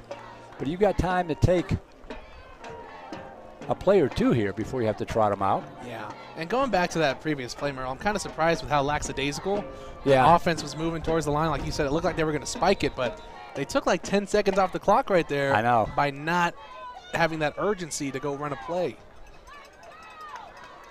So 2nd down and 17 to go from the 22-yard line. You got to get to the 5 to pick up the 1st down. 16 seconds to work with. Trips wide left. Gomez rolling right. Can't afford to take another sack, and he's going to throw it up the sideline. Got a receiver. Oh, incomplete at the last second. Boy, oh boy, almost a sensational catch by Colby Bartlett. He was trying to keep that foot in bounds as he was falling out of bounds, and he couldn't hang on to the football. If he would have just been able to pull it in, it would have been a catch. He had the feet in. It would have been very impressive. 10 seconds left, 3rd down, so you've got time. Just don't take a sack here. I think 2 quick crossing routes over the middle make this a more manageable field goal. And maybe even you slip a tackle and you can find yourself for a 1st down, run a quick play into the end zone. You never know. But I think that's what the Pirates need to do here. Trips here to the far side, 1 receiver near side. And where are we going to get a timeout taken? Oh, we got to get a different football in for some reason. That's Sol Ross's football. That's why that was an incompletion. Yeah. And the Sol Ross crowd says we don't get to change the ball, but we do. It is part of football. Sorry, guys. All right, so the right ball in play, 3rd down, 10 seconds left. Trips wide left, 1 to the near side. Gomez, pressure coming, picked up. Now his pocket breaks down, and he is going to go down back to the 26-yard line. They'll call a timeout quickly with 4 seconds left. That cost him 4 yards. So that's going to make this one a 43-yard field goal attempt. The one thing he didn't want to see happen.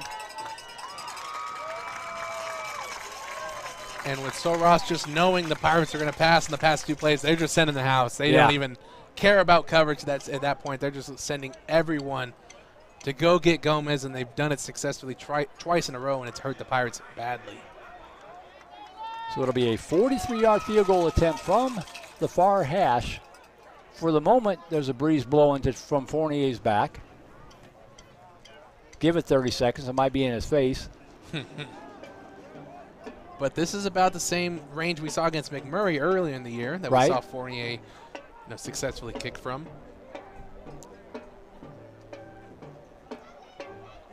Gomez, the holder.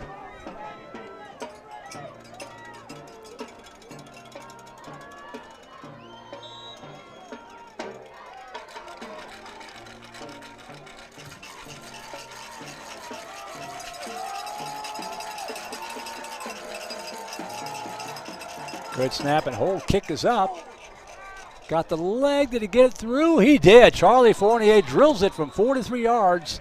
And the first half will expire with the Pirates creeping close to 17-13. So maybe a little bit of momentum for Southwestern heading into the second half.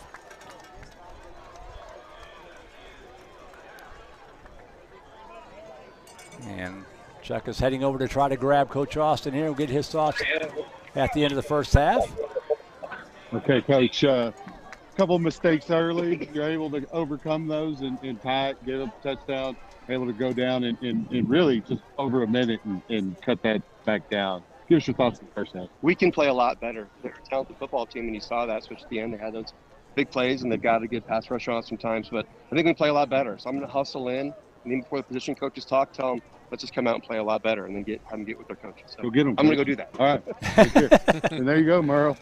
Coach, he's ready to get in there and coach him up here for the second half because he's seen that the Pirates should be out ahead in this game, and instead they're behind a little bit. Yeah. We saw a couple of, I wouldn't even say they were errant passes, slightly off passes that resulted in interceptions. We're lucky we didn't give up a fumble as well as Marion was able to get back on top of that one. There were a lot of single plays that could have made a big difference in this half.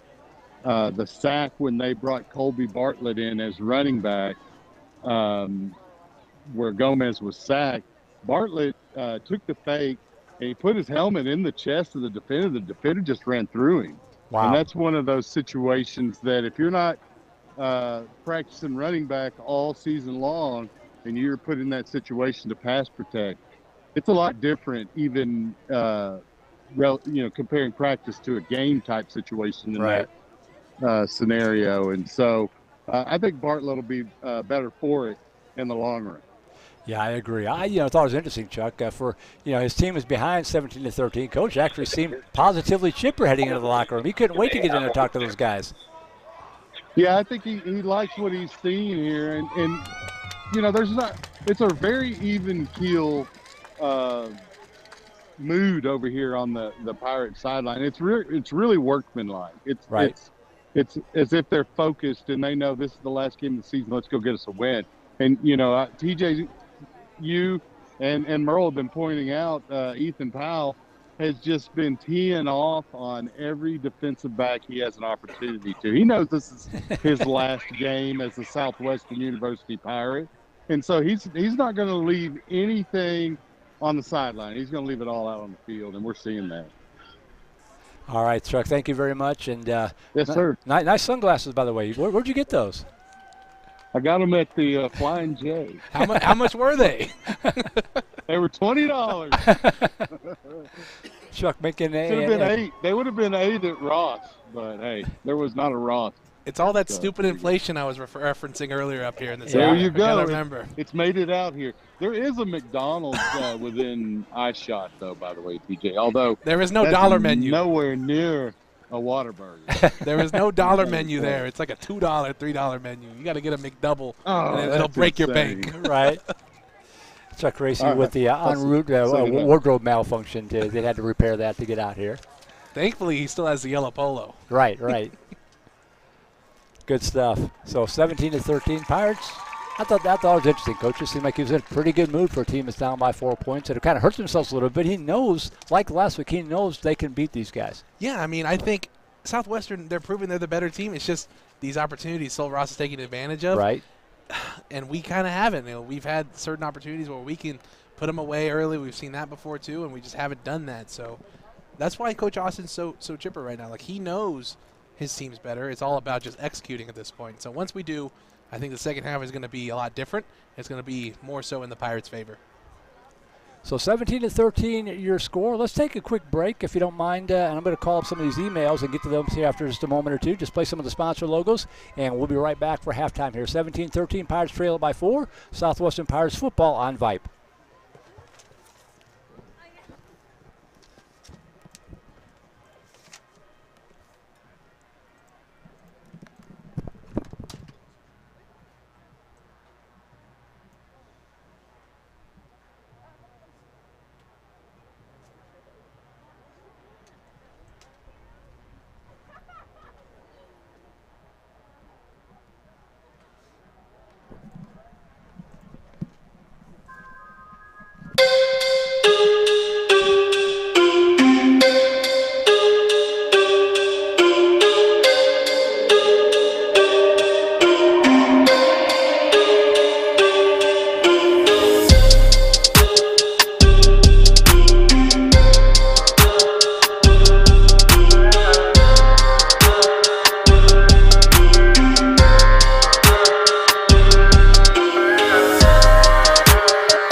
And we welcome you back to Jackson Field here at halftime. 17-13 your score. So Ross on top of the Southwestern Pirates. Merle Bertrand, TJ Vela, Josh Blanche here.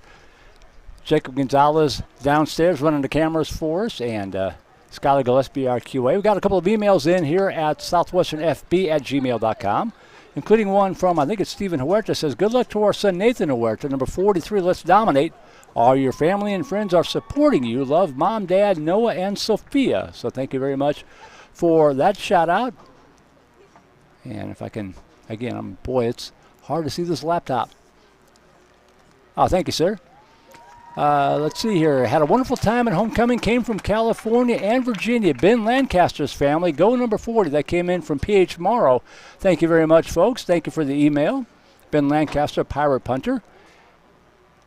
C.D. Levine writing in says, great job, Levine and McDonald. C.D. has been writing in, I think, every week, so thank you very much for that. And Joshua will like this one from Fia Renee. Says, shout out to the best producer. Love you, Joshua, from Sophia. Aw, isn't that sweet? You're lucky my mic's not on, Joshua. Thank you very much, Fia. Yeah, I think he's a keeper. I think we'll keep him around, so thank you for the email. You got a headset, Josh. Oh, my God. He's blushing. He is blushing. All right, so what's the scoop? There you go. We don't want to get you in trouble. I know it's a long drive back. You don't want to have to sleep outside. So that's pretty cool. Yeah, southwesternfb@gmail.com. Thank you, everybody, for writing in. And I think we're going to put the headsets down here and catch our breath here. But quick thoughts in the first half, TJ? Just minimize turnovers. Minimize turnovers. Take advantage of the opportunities that Sul Ross gives you. And I think we will find ourselves up when the final second of this 2022 season ticks. And it's going to be interesting. We talk about it all the time, the first possession of the second half. The defense has got to get the stop. Pirates have had a chance to drive for the lead a couple of times, haven't been able to take the lead. So you're within 4, get a stop here, get the football back in the hands of your offense. You're moving the football. Mm-hmm. And I think a big thing is going to be that front 4 for the Southwestern defense. Like it's something you said, Sul Ross, pass every team. Southwestern were able to stop the run and give a lot of pressure. Right. So if those guys can continue playing really well, it's off the guys like Malik McDonald, Dick Hackett, Nathan Huerta. Like if those guys can continue stepping up, I think it's going to help out the offense a lot too. And when you think about it, the score is 17-13, but they got 10 points off of turnovers before the first quarter was halfway done. Since then, other than the two-play drive late in the second quarter, the Pirate defense has done a great job. Yeah, because we haven't really seen a actual long drive Correct. from Sul Ross. Like, yeah, they had the second one where they scored the touchdown, but there was a lot of penalties that hurt Southwestern there that Sul Ross was able to take advantage of. So I think, like you're saying, Sul Ross, Southwestern, if our defense can get going, stay hot, it'll be fine. So we are at halftime. We got about 6 minutes left. We're going to step aside and just kind of turn over to the halftime festivities here and be back for the second half kickoff. You are watching Southwestern Pirates football on the Vype Live Network.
All right, welcome back to Jackson Field here in Alpine, Texas. Merle Birch and TJ Vela, Josh Blanche, Jacob Gonzalez here, Skylar Gillespie at the Comfy Cozy Vype Live Studios, better known as his living room, keeping an eye and an ear on our broadcast, and several others.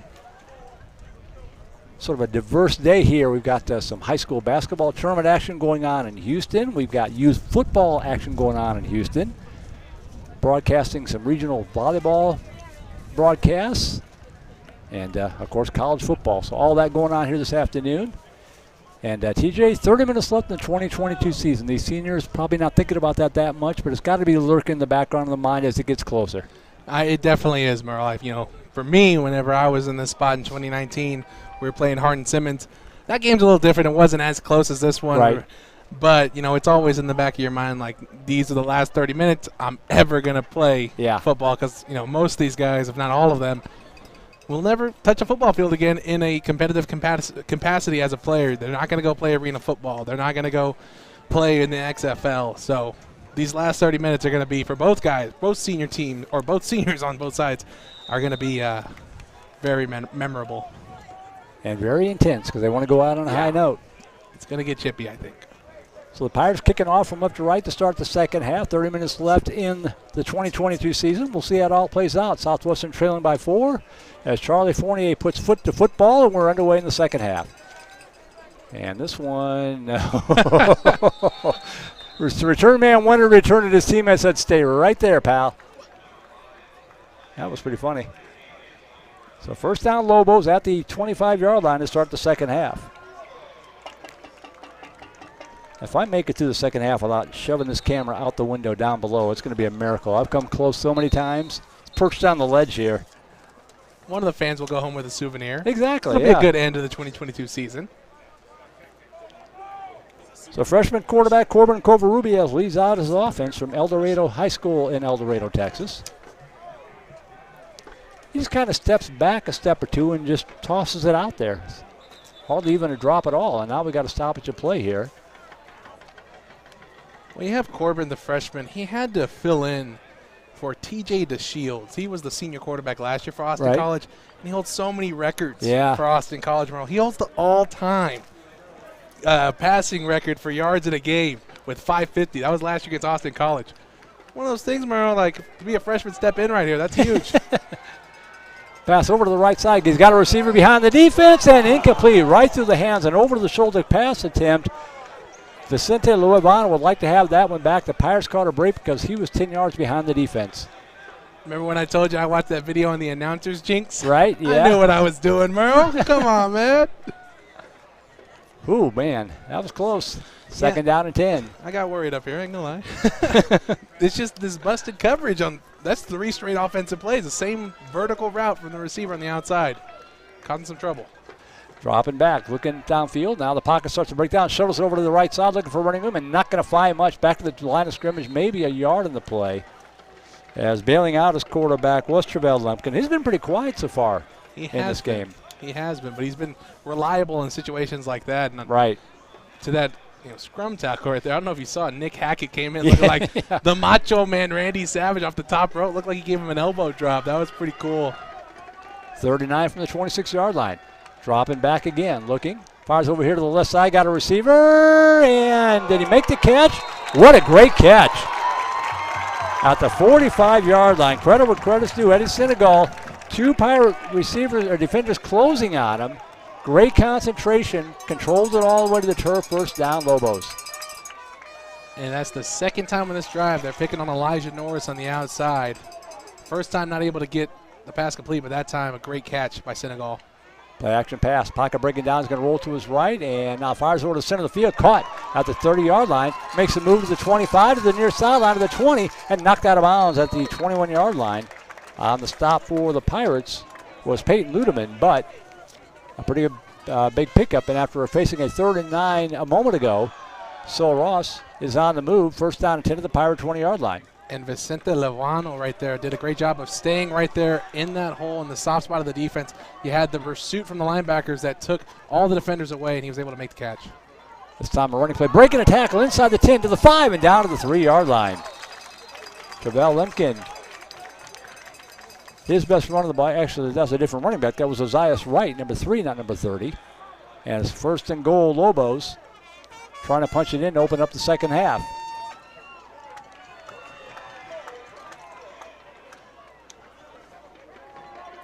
Covarrubias in the shotgun. 1st down and goal.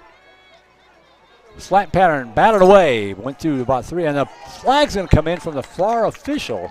This might be a defensive hold or something like that, I'm afraid. But was it tipped first? It wasn't tipped at the line of scrimmage, and that's when the rule comes into play.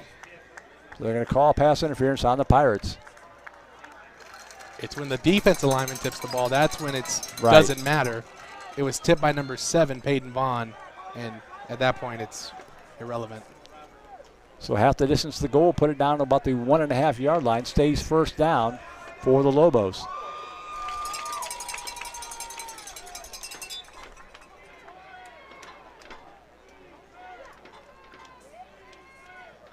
Covarrubias shuttle pass underneath, trying to get the corner turn, looking for Ringham, and he's not going to find much. Maybe back to the line of scrimmage, Lovano. 2nd down and goal.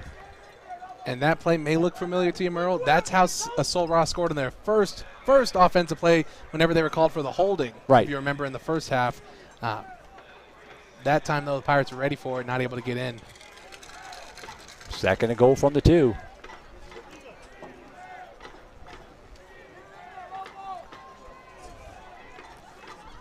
Wright lined up in the pistol, 2 receivers left, nobody to the right side.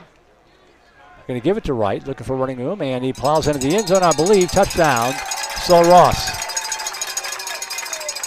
Man, he had him at 39 on their side of the field, but a sensational catch by Senegal kept the drive alive, and the Lobos cash in here with 12:29 to go, 3rd quarter. And you kind of wondered, when was Sol Ross going to start taking their shots? When were they going to start picking on the secondary, which we knew was a little weaker compared to all the other components of our defense? And we saw it start there at the end of this first half, and here in the start of the second half, they did the same thing and find another touchdown for him. Jane Brown, senior kicker, trying to tack on the extra point. Good snap and hold. Kick is up, and the kick is good. So 12:26 to go, 3rd quarter. Good start for Sol Ross State, as they will take a 11-point lead now, 24-13. Biggest lead of the ball game for either club. Southwestern needs to get some points here and chip away at it again. And now it's time for Southwestern to get their passing game going. Right. You know, we've relied on the run a lot so far today. If we can get guys like Ethan Powell going, JoJo Wilson, Mitchell Garrett, it will be fine. It's going to be a dogfight because now Sol Ross is going to be throwing the ball a lot too. It could be a very long game if that ends up happening.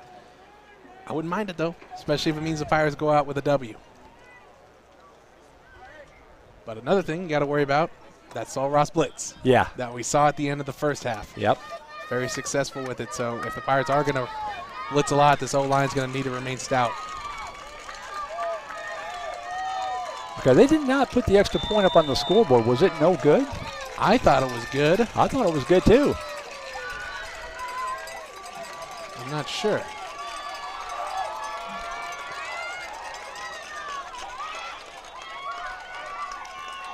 Yeah, the kickoff coming. And Norris will field it at the 7, to the 10, to the 15, to the 20. A flag comes down on the return, out across the 30-yard line, and Norris gets it out to the 33, but I think this one's going to be coming back.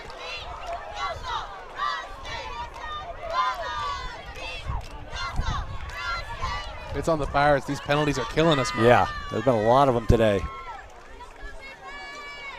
And they've been in situations where you just can't have penalties, like big plays for Sol Ross offensively to give him extra yards. Right there in the last drive, in the end zone, gives him another play. Right. Was that a blindside block? Yeah, it's a blindside block call right there.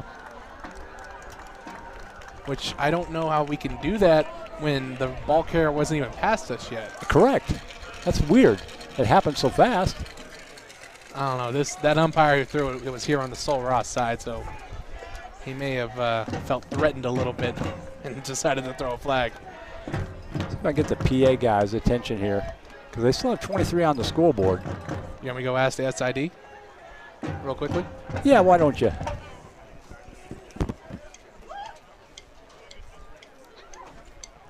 So first down and 10 for the Pirates. They spot the football back at the 18-yard line. And we'll get a definitive answer on whether it's 23 or 24 to 13. The officials still discussing something themselves here at the 24-yard line. I'm not sure what this is about.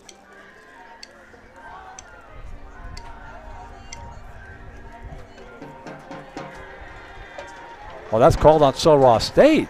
Interesting.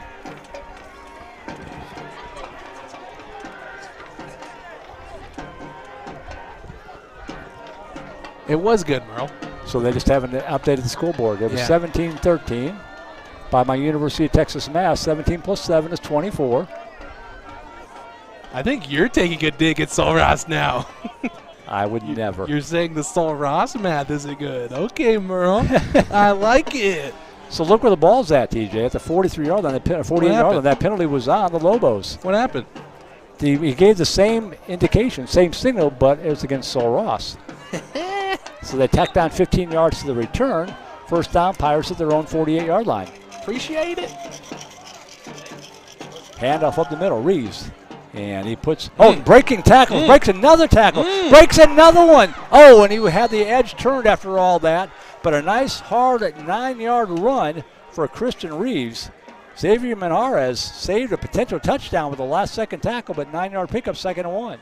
Christian Reeves, talk to me. He's running like a senior out there, Merle. You don't see a freshman running like that, churning his legs, keeping it going, knocking guys down like that. Right. That's impressive stuff. So I thought he was dead in the water, to be honest. Yeah. So 2nd down and 1, you can do a lot here. 2nd and 1 from the 43-yard line. Give it to Reeves again, looking for running them. This time he swallowed up, and they're going to lose a yard back to the 44-yard line. As they go to the well maybe one time too many, and on the stop for Sul Ross State, number 54 is not on the roster. Is that not 54? That was 54. Yeah, he's not on the roster.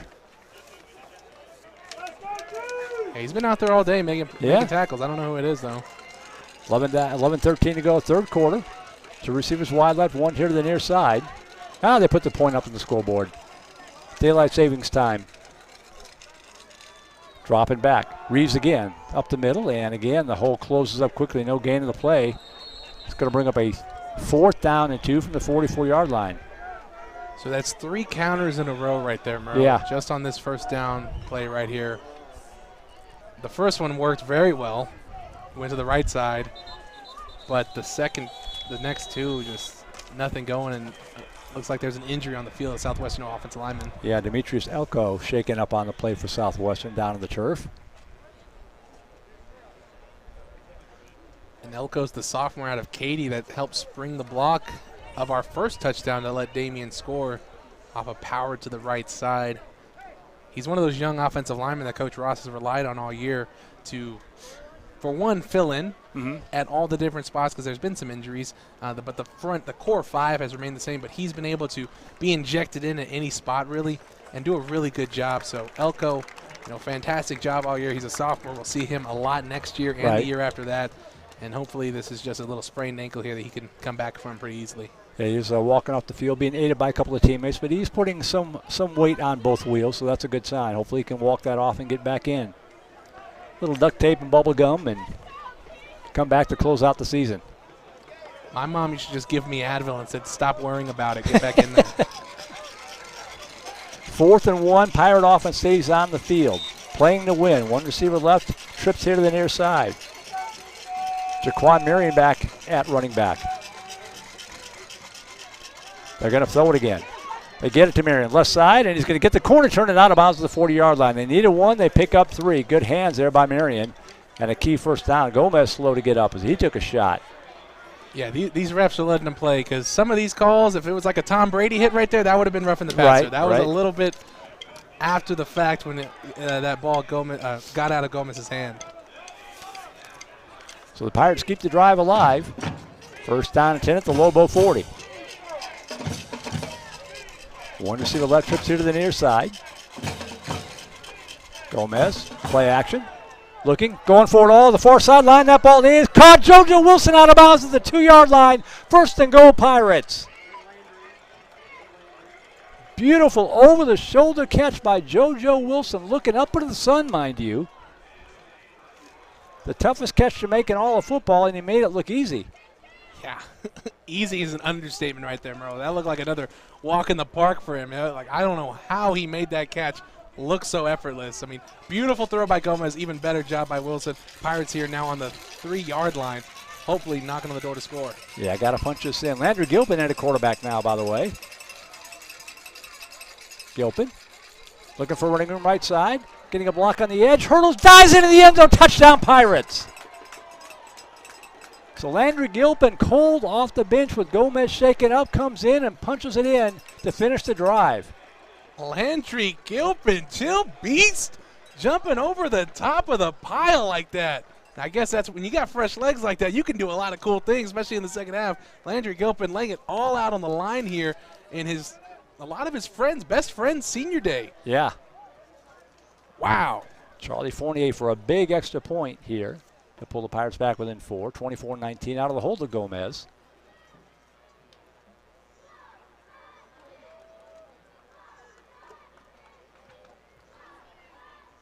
Good snap and hold. Kick is up. And the kick would have cleared the clubhouse if there hadn't been a net there. And the Pirates pull back within 4. Good response. 9:42 to go third quarter. Back within 4, 24-20. Well, you gave your Dallas Cowboys reference. I'm going to shout out Walter Payton right there on that dive. Not quite the same thing, but close enough for Landry Gilpin. That sweetness right there. Yeah. Kudos to him. I mean, he kind of loses the starting job midway through the season, comes in cold, and showed a lot of guts on that one, diving into the end zone. And it's something that we were talking about before the game too, Merle. He has 2 more years of eligibility left because he hurt his knee his freshman year, got a red shirt there, and then the COVID year. So he's more than likely will come back next year. I mean, we haven't heard any rumors or anything, but if we're speculating up here at least, hopefully he comes back. It would be good to get some more quarterback competition heading into next year. But a great job by him, and an even better job by Coach Austin to recognize that Gomez was hurting a little bit. Yeah. You don't want to have him running the ball right there. Let's put in Gilpin, who's fresh, and he's able to do things like that. And let's not forget the Gomez to Marion on the 4th down play. A lot of good things happen on that drive for the Pirates. Now the defense got to get the stop and get the ball back in the hands of their offense. Plenty of time left, down by 4. As Fournier's kick is going to be fielded 1 yard deep. They are going to bring this one out to the 5, to the 10, to the 15, and spins out across the 20 to the 25-yard line, back where he would have been if he had just taken a knee. First down, Lobos from there. And there's a flag too, Merle. I think it's going to be an offsides on us. Oh, yeah, back here at the 40-yard line.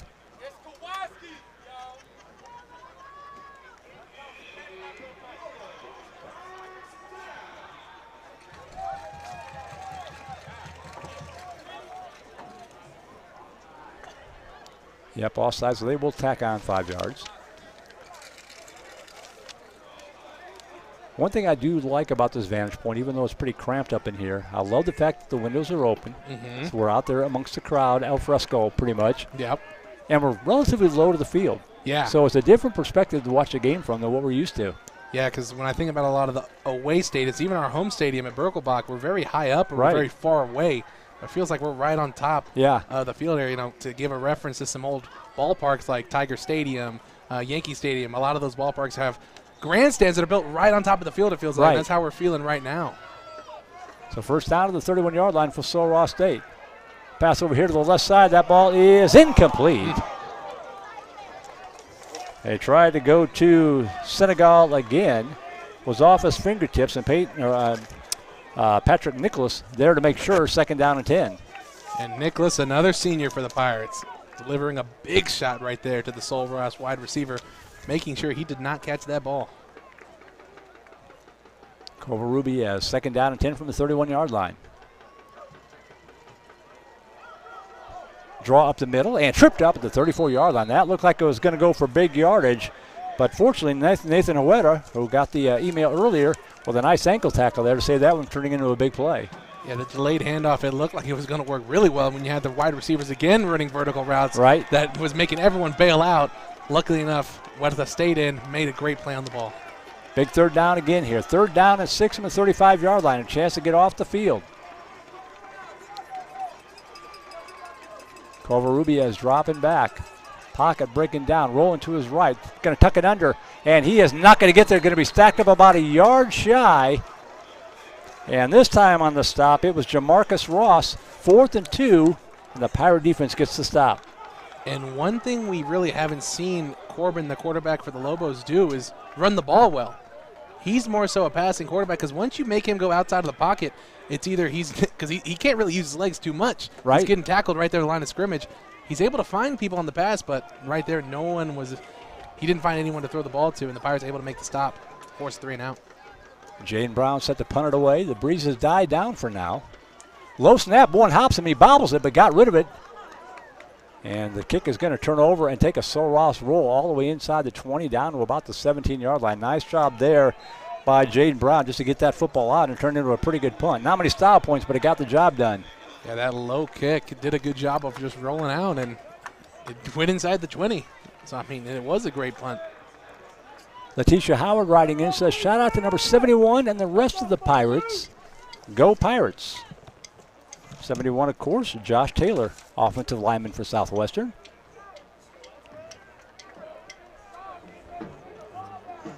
Out of Richmond, Texas, George Ranch High School. That Houston area just growing like crazy. I'm sure Vype loves that. All the games y'all can work over there now. So trips wide left, one to the near side. Handoff. Reeves, and he's going to get out to the 17-yard line.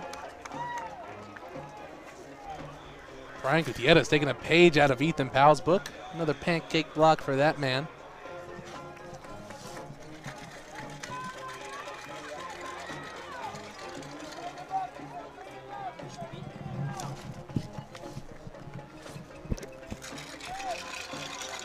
So a short gain of a yard in the play. 2nd down and 9 to the 19-yard line. Two receivers wide left, one to the near side.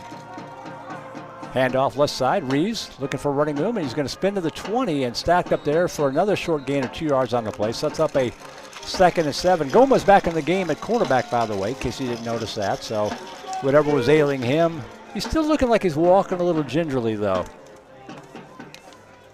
But just like everyone else on this team, he's a competitor, Merle. He's going to be out there for his team. He knows how big this game is for his senior counterparts.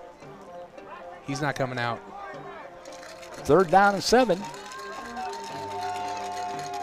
Trips here to the near side. Big 3rd down play coming up here. Marion lined up to the right side. Low snap, goes and gets it. Looking downfield, fires over to the right side. Oh, great hands to 25, knocked down.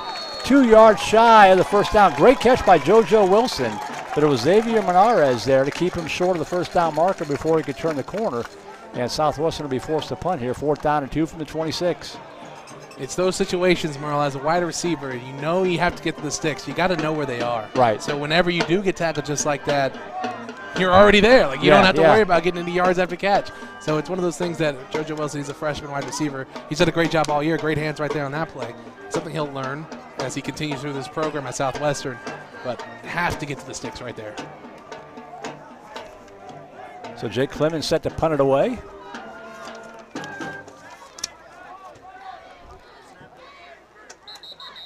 And whistles blow. Delay a game, maybe? I'm thinking so. Oh, yeah, delay a game.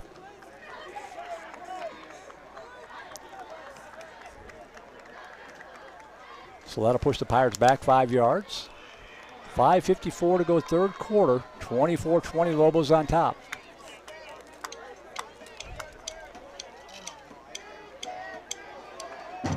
Pirates fell behind early 10-0. Have been trying to come back ever since. Had it tied for a while in the 2nd quarter. Clemens, much better punt this time. Rockets that one all the way back to the 35-yard line. The low catch. Menares looking for running room and trying to get the corner turned with the stiff arm to the 35 and drug down from behind at the 38-yard line.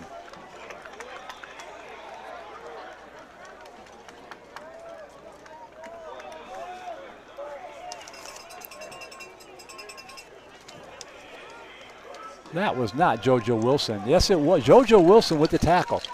You don't hear that much from us. No. I had to double check to make sure we didn't have 2 number 80s. Then he took his helmet off, and I recognized the hair. Great effort there by JoJo Wilson to make the tackle. I mean, you got to put, your most athletic guys on return coverage like Right. that. And JoJo Wilson just happens to be one of those guys for us. First down at the 37-yard line. Fade pattern over here to the near side. That ball's thrown up for grabs if we can get to it, but it's going to be incomplete. Ooh, boy. Great job by Elijah Norris getting in there at the last second to break that one up. That one looked like trouble. I mean, the wide receiver did everything perfectly. Great route. Great timing with his quarterback. Just the only thing he didn't do right was catch the football. Right. It was put right there. He boxed Elijah Norris out. Just couldn't make the play on it. 2nd and 10. Covarrubias in the shotgun again with trips to the near side. And that one, he just threw that one away. He had pressure coming up, and he felt it. As it looked like Lund and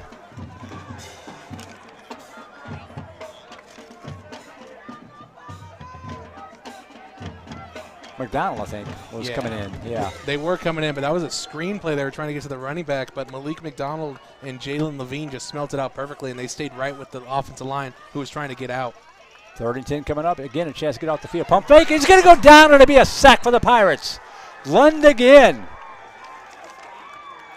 Jason Lund with a big sack on a 3rd and 10. Loss of 7. The punting unit to come on for the Lobos with 5:01 to go here in this third quarter. That's 2 for 2 for him. Yeah, got to like that. I love it. And you see Coach Carr over there on the sideline, Merle? He was jumping up with Lund. Coach Carr, chill out. You're not built for that anymore. Last game of the season. You can heal in the offseason, right? I guess so. Ooh, that was almost blocked. It's a low kick. Angles towards the sideline. It bounces out of bounds. So the Pirates will have pretty good field position at or around the 40-yard line with 4:31 to go third quarter. Down by 4. A chance to drive for the lead. We'll give a shout-out to Bob Mask on the broadcast. We missed him last week. Yeah. He's not allowed to come to any more home games. We need you on the broadcast, Mr. Mask. You're our favorite listener. Not to say everyone else isn't, but he's our longest tenured for sure, yeah. listener, I should say. All right, first down, Pirates going left or right at the 42-yard line. 2 receivers wide left, 2 to the near side. Gomez, play action. Slant pattern underneath the Powell, the 50 to the 45, bounce to the outside of the 40, 35, and out of bounds at the 33-yard line. Just a little 7-yard slant route, and Ethan Powell did the rest himself. And that's something we've seen all year. Short passes to Powell and just let him do the work. Yep. And it looked like the Sol Ross defense is kind of scared to tackle him for a little bit. He kind of looks like a baby giraffe running out there, Merle. Just the strides he takes. Covers so much ground. You don't want to get in front of him. First down, Pirates at the Lobo 32 after the big pickup. He split wide left with 2 receivers here near side. Play action again, looking for him. Finds him, incomplete. And big shot. Good to see him get up. He took a big hit up high. 2nd and 10. And his fellow senior, Ty Reiner, going over there to make sure he's okay. Huge shout out to the 5th-year senior center, Ty Reiner, here in his last game. Him and Nick Hackett been with it for a long time now. I recruited Ty. So did you? Yeah, it's very cool to see Ty finish out his senior year here at Southwestern after a devastating knee injury last year. Had him as a final guest on the show last Monday night. So he was wearing did a great job, hat, right? Yeah. I saw the pictures. Handoff left side. Ooh, Marion is going to be met in the backfield and dropped for a loss back to the 35-yard line. Pirates wanting a flag as the contact continued well into their bench. Yeah, these refs are letting them play. Yes, they are. Inside of 4 minutes, 3:40 to be exact. And it's the third down and about 12 for Southwestern at the 34-yard line. And this is a big play here, Merle. I think at least try and get it to the 25, get this in a manageable field goal range, just so you can continue cutting down this lead of Sol Ross. Trips to the near side, 3rd and 12. Gomez dropping back. Pocket breaks out, fumble, ball's out, picked up by Reeves. He's going to try to make something out of nothing and get it back almost to the original line of scrimmage. That could have been disaster. Going to be a loss of 2, but it could have been a lot worse. And Gomez a little slow to get up again. Pirates just have not been able to pick up that blitz very well. And it's right there at the running back position. It's what Chuck alluded to right going into half. the running backs aren't engaging with the blitzing linebackers from Sol Ross. They're just shoulder bumping them, and you can't shoulder bump guys like that are so big and so strong coming at you just so fast. It's just you have to either cut block them or hit them head up and just hope you are strong enough to maintain that block with them. Wow, this will be a 53-yard field goal attempt for Charlie Fournier. The wind has picked up a little bit at his back out of the hold of Gomez. Good snap and hold. Kick is up. I don't think it's going to get there. This can be returned if they want to. They're going to try to bring it out. To the 5, to the 10, to the 15, to the 20, up the sideline to the 25, stays in bounds and knocked out of bounds to the 31-yard line. So it actually gained the Pirates about 5 yards. Almost looked like Charlie got a little piece of the turf as he had to drive that one and kick it low. Yeah, he definitely got the big ball first there. The big ball being the earth, not the football. Because we've seen him, in warm-ups make that with ease. So right. In game time, obviously, it's a lot different with the pressure on you. And there, luckily, like you said, Merle, we did gain some yards after the return there by Sol Ross. So the deficit stays at 4. Lobos take over first and 10 to the 32-yard line. Handoff up the middle and spin move out to the 35 by Ozias Wright. We'll bring up a 2nd down and 7 from the 35-yard line.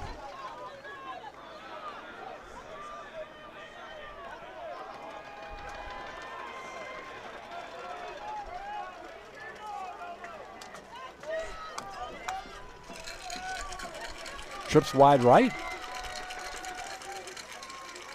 Looking for running room, and this time it's going to be smothered for a loss back at the 30.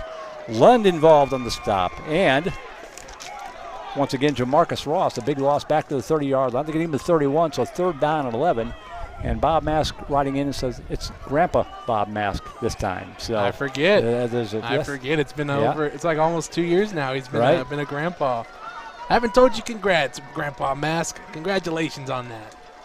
2 receivers to the right, 2 to the near side. On a big 3rd down and 11, dropping back.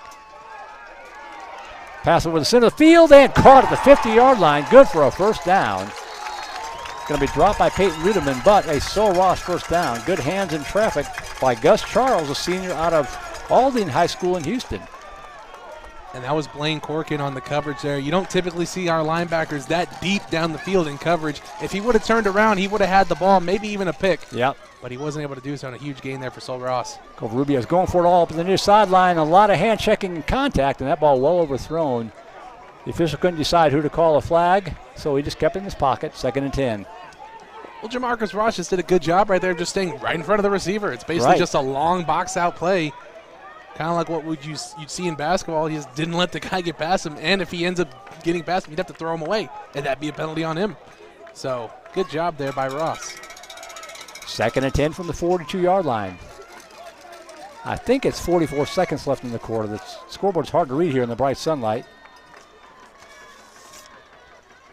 Covarrubias over the middle. Oh, incomplete. A beautiful stick by Ludeman. The pass left his receiver, Eddie Senegal, exposed, and Ludeman made him pay the price.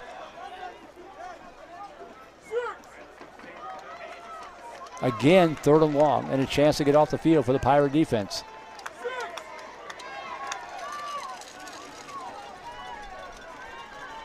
.45 seconds left. 3rd down and 10 from the Pirate 47. Pressure coming from the edge. Swing it out right side. Looking for running room, and he's going to get free, but not for enough. To the 46-yard line. Only a gain of 2. Has the pressure coming in by Sebastian Schaefer, I think it was. Is that right? No, it was number 9. That makes more sense. That was a Patrick Nicholas coming in. And Sol Ross staying out there, Merle. Yes, they are. 4th down and 9. Huerta put him down, but it's a 4th and 9 coming up. Covarrubias dropping back. Going to run for it up the middle and tripped up. He's going to get the 1st down to the 35 to the 30 and more. 25, 20, 15, 10, 5. Touchdown, Sol Ross State. On a 4th down and 9.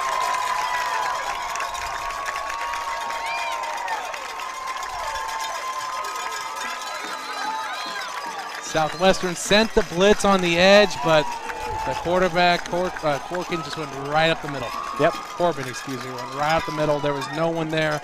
All the linebackers who had to go in coverage since we sent the blitz. And by the time they all turned around, it was too late. He had blockers in his wide receivers. Touchdown, Lobos. Oh, And you can argue, looking back, that there was holding there, like near the middle of the field. It looked pretty bad, pretty obvious. But no call. And that's heartbreaking for a Pirates defense who was playing so well on that drive. 31-20 with the extra point was good. I can't tell if there's any time left on the clock, to be honest. It was about 25 seconds when they snapped it, I think. Maybe less.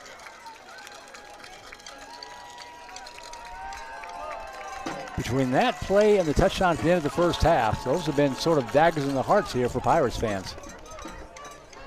That was indeed the end of the third quarter because they put 15 back on the clock. So we've reached the end of the third quarter. Chuck, will go down to you quickly. That one really, really hurt.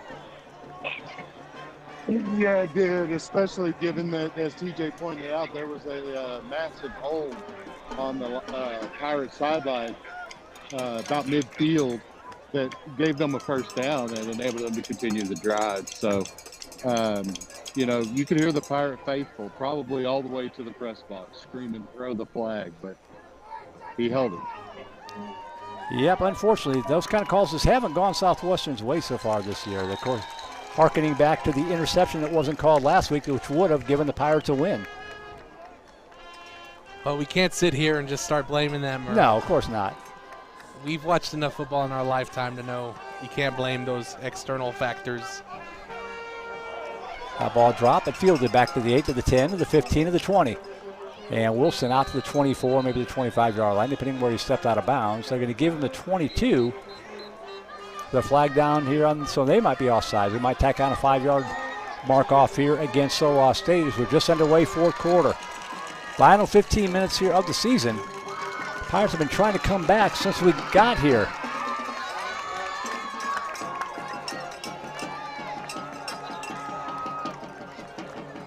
Going to make him kick it again. And when you got JoJo Wilson back there, I don't blame you. Yeah, obviously there's those, like, what if something happens type plays, but I think you're going to roll the dice here and let your playmaker Wilson and even Elijah Norris over there too try and make something happen here for your team. Almost a full 15 minutes left. You're down by 11 points, so still a 2-possession game.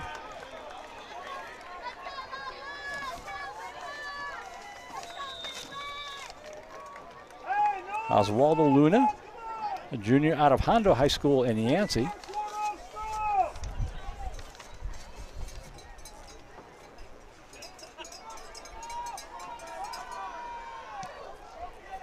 High kick. Fielded by Norris at the 9. He drops this one. Picks it up at the 5. We'll try it again up to the 10. To the 15. Not much running room. Looking for running room on the edge. Now he's going to reverse field and breaks the tackle. The 20-25. Look out. 35 to the 40. One guy to beat gets a block up the sideline and tippy toes out of bounds at about the 38-yard line. And a flag comes in well to the play.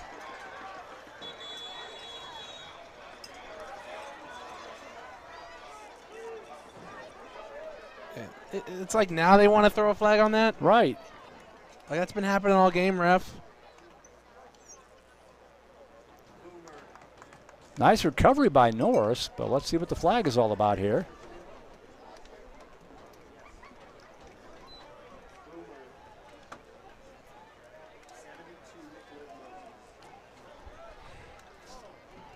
Personal foul against Sioux State, so tack on 15 yards. We'll take that. I digress. I take back everything I just said. So a big return by Elijah Norris, averting disaster. And the Pirates already in business, first down and 10 at the Lobo 30-yard line. You know, when he dropped it, I was like, man, that what if is going to hurt. Right. And then he did that. I was like, never mind. We're good. Got to capitalize. Reeves lined up to the left side. Play action. Gomez over the center of the field. That ball is going to be intercepted. Coming back the other way to the 25, and it'll be Lobo football, and a flag comes in late.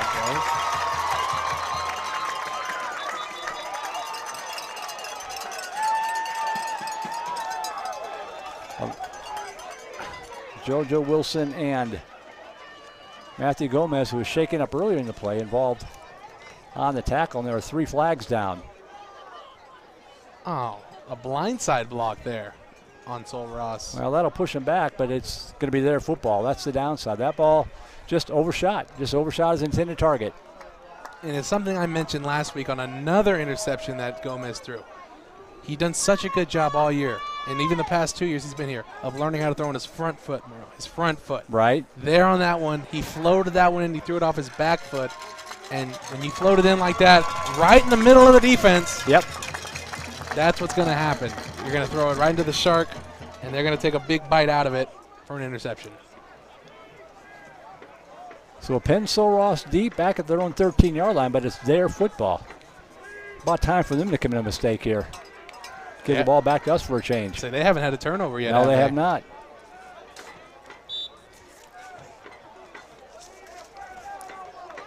Covarrubias, play action pass, pressure coming, and he is going to be sacked. Going to be sacked back at the 5-yard line. Malik McDonald getting to him. He had some help. McDonald along with Nathan Huerta. Big sack back to the 5-yard line. 2nd down and about 16 yards to go. And that play was sprung by Jason Lund right there. He took a page out of the Sol Ross linebacker's book. He went right into the running back, and just like we've seen our Southwestern running backs do, the running back for the Lobos kind of just shoulder bumped him, and Lund was able to hit right into the quarterback and then allow his teammates to make the play. Covarrubias dropping back. He's in the end zone. Good protection. Dumped it off underneath to complete to the 10-yard line, back near the original line of scrimmage, but it's still going to set up a 3rd down and about 13 yards to go. Nice job there by the Pirate defense as they swung it out to Hogan Mockin. Peyton Vaughn on the stop. 3rd and 12, chance to get off the field, get the football back in decent field position without much time going off the clock. And if I'm Southwestern here, I'm covering the deep pass, because here in these long 3rd down situations, that's what's killed them. Yes. So don't let anything get behind you and go over your head. Covarrubias in the shotgun. Pump fake, left side, dumps it off over the center field on the screen pass to the 15. And is going to be breaking a tackle out across the 25. And they're going to have the 1st down to the 31-yard line. Fumble ball came out, but they're going to say it was down. And Southwestern just cannot get off the field on 3rd and long. And they would have had him right there, Merle. They had him around the 19-yard line, but no one's wrapping up. They're just like our running backs, shoulder bumping them. You can't do that when the guy's running straight and you're coming at him sideways. That's not going to work. That's not how physics is. You got to wrap up. So 1st down, Lobos at the 34. Pitch out right side. There's a hold on the edge that's not called, right in front of the official. And making the tackle anyway for Southwestern was Jamarcus Ross. I mean, my old eyes could see the fact that his jersey was yanked off the shoulder pads. 2nd and 7. Yeah, at this point, it's just blatant out there that we are being held on basically every single play, and nothing is being called. And I understand we've said they're letting them play, but to a certain extent, you do have to call something sometime. Right. When I can see it, you better start calling it. 2nd and 7, play action pass.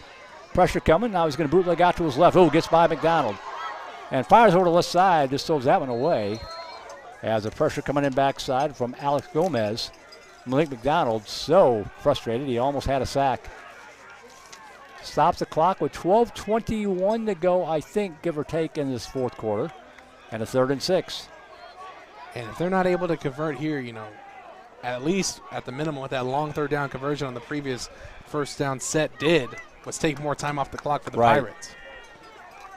You're starting to cut into the chances that you're going to have here.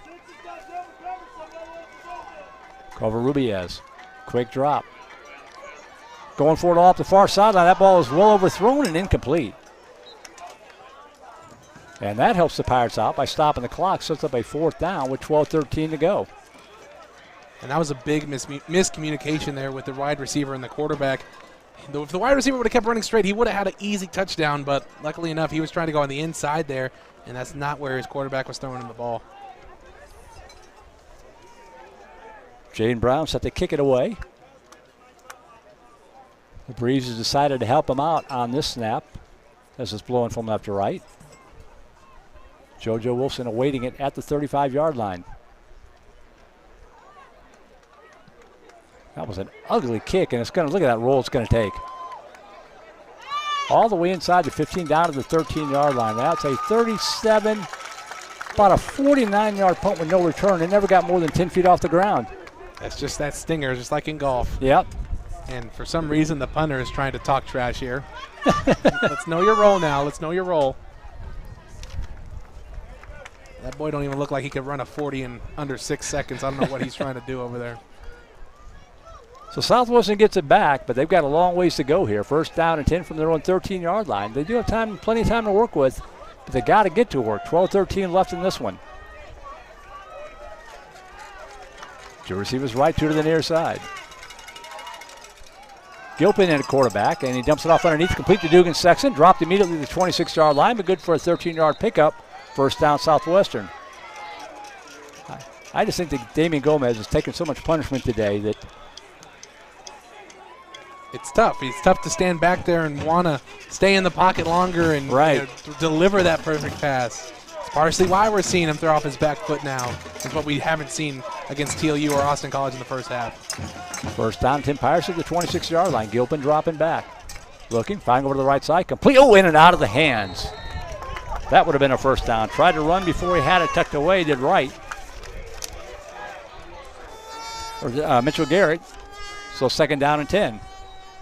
And those are tough plays, tough routes as wide receivers. You're coming right back over the middle. I think Garrett just heard footsteps there.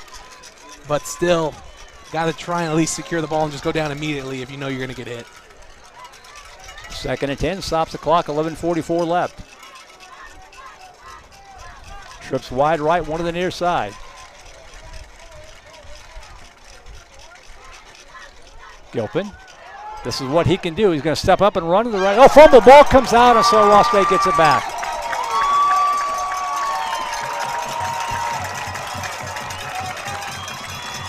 Tried to make a move, and it was hit right in the arms, and the ball came right out.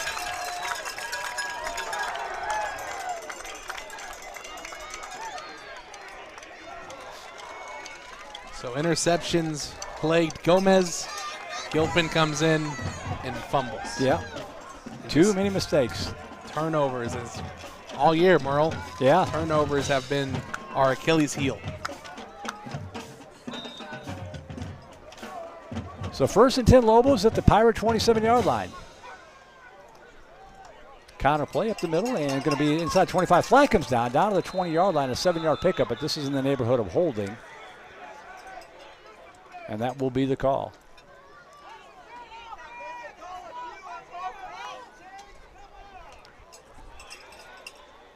So it'll be first and 20 now, back at the 37.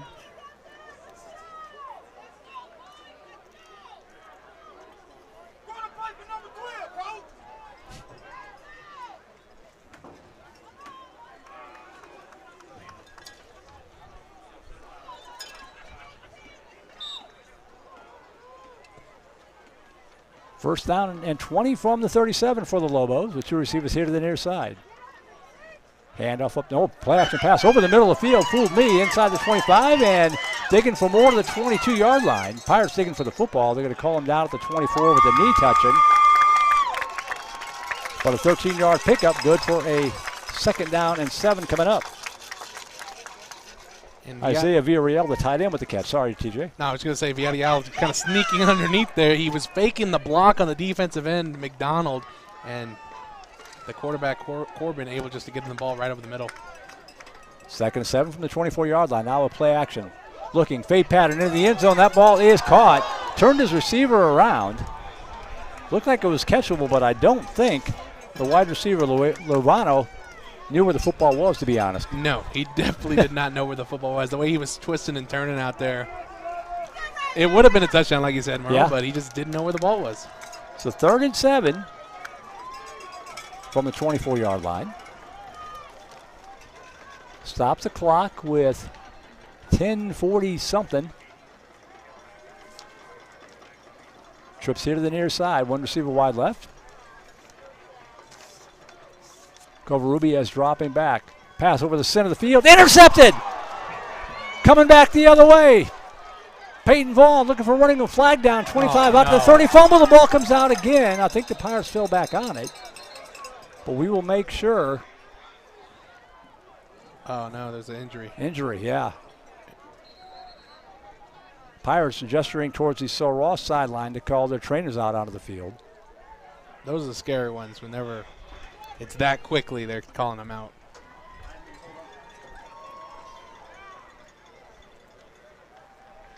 So it's holding.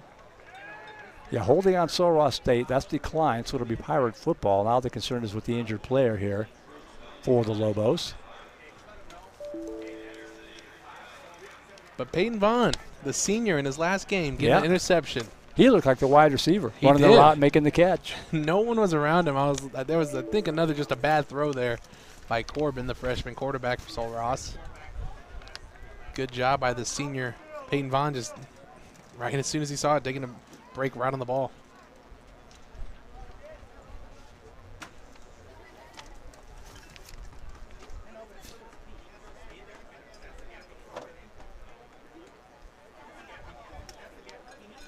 Training staff still attending to the injured Lobo player here at about the 30-yard line. Looked like he got hurt, involved in the tackle, trying to dive for the football when the ball came out. Now they're getting him up. That's a great sign.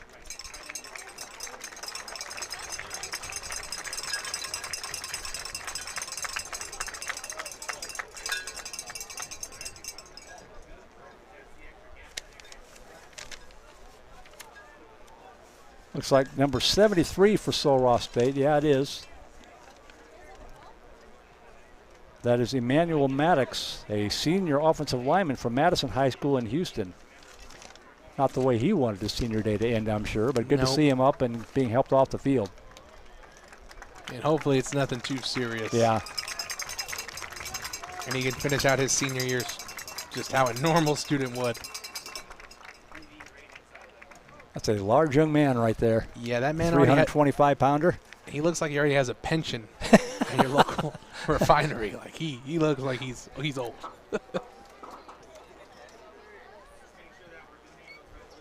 So best wishes to him as he gets help here off the sideline. And the Pirates have life as we get back to football. First down, 10 to the 29-yard line. Looks like 10:35 left to go in this one. Pirates down by 11. Big turnover, long break like that. Yep. Go deep first play. Gilpin in the shotgun. Dropping back. Looking, stepping up. Flag comes down. This is going to be coming back, and it's going to be a sack. So it's going to be either 2nd and 13 or 1st and 20, as that's probably going to be called holding here on the Pirates.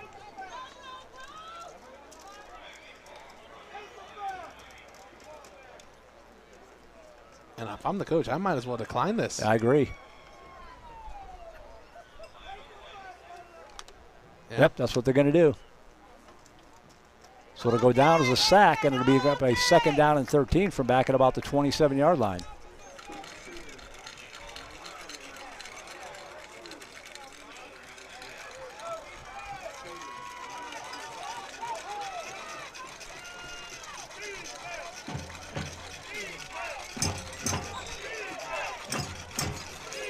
Slim's in it, as usual. Standing up at the far sideline. 2nd down and 13. Gilpin rolling right, looking. Dumps it off underneath, complete. Ethan Powell looking for running them out to the 40-yard line. And if they give him first down or forward progress, they will. It'll be good for a first down. So Powell bails out the Pirates on the 13-yard pickup, first down at the 40. And down 11 here, you'd like to see the Pirates move with urgency. Time is precious right now. Got to move down the field as fast as you can. Yep. So receivers wide right, 2 to the near side. Gilpin in the shotgun, dropping back, looking downfield. Pump fake. Now he's going to tuck it under. Oh. Flag comes down again. Pass over to the far sideline. It's intercepted. Intercepted by the Lobos. Has that ball underthrown. It looked like Eli Gomez hauling it in. Holding was a call on Southwestern. It'll be declined. And the Lobos will get the football back. 5th turnover? Yeah, that one hurts right there, Murray. Yeah. But with 9 minutes left, obviously there's a lot of time. But, I mean, your offense haven't been able to get anything going in the second half. It's right. A lot of turnovers. It's disheartening. And that's 2 holding penalties on your offensive line, who's played very good the past 2 games, too. Yeah. So it's like the wheels are coming off. It's a little bit of whack-a-mole. It's like the Pirates 6-1 problem and another problem pops up somewhere.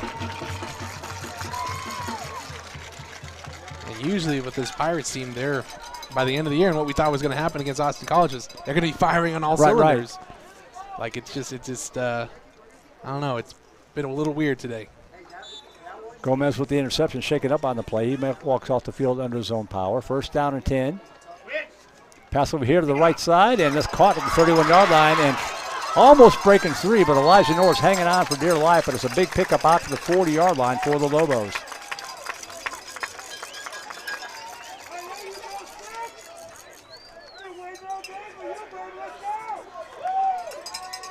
Covarrubias, a freshman, pretty impressive here today. First down and 10 at the 40-yard line. Handoff, running him up the middle, and tripped up by Peyton Lund, knocking down Ozias Wright. 2-yard pickup there, maybe 3, 2nd and 7.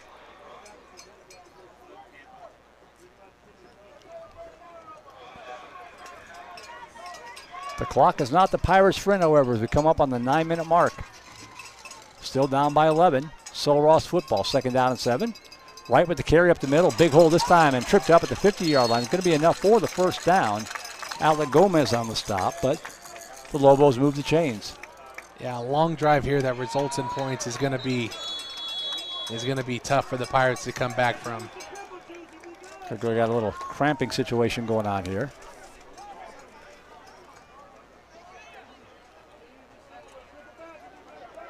Yeah, at least you hope it's a cramp.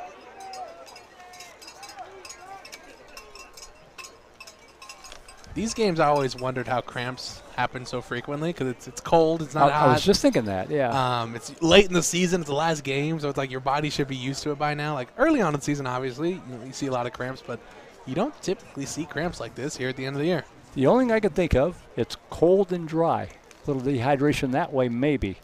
Yeah, it is very cold and dry. I forgot to moisturize this morning, so my skin is definitely feeling that. Yeah, you look a little flaky. I noticed that. I know. I didn't want you to call it out on the broadcast, though, Merle. It's all good. I'll fix it. Hopefully. I hope no girls were listening to that, Merle. That's well, good. we didn't go on camera for a reason this afternoon. So. Thank God. I look rough. Get up at 3 o'clock in the morning to make a 6.5-hour road trip. Everybody looks rough. You look good. Chuck looks good. Josh looks great. Jacob's with me. Yeah.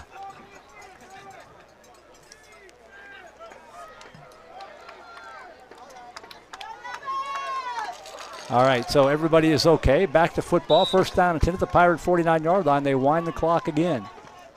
Covarrubias dropping back. Pump fake now dumps it off underneath. Complete to the 50, the 45. Gets a block to the 35. Shoved down to the 30. Inside the 30, down to the 27-yard line. Luevano, almost like a little button hook screen there, and he was off to the races.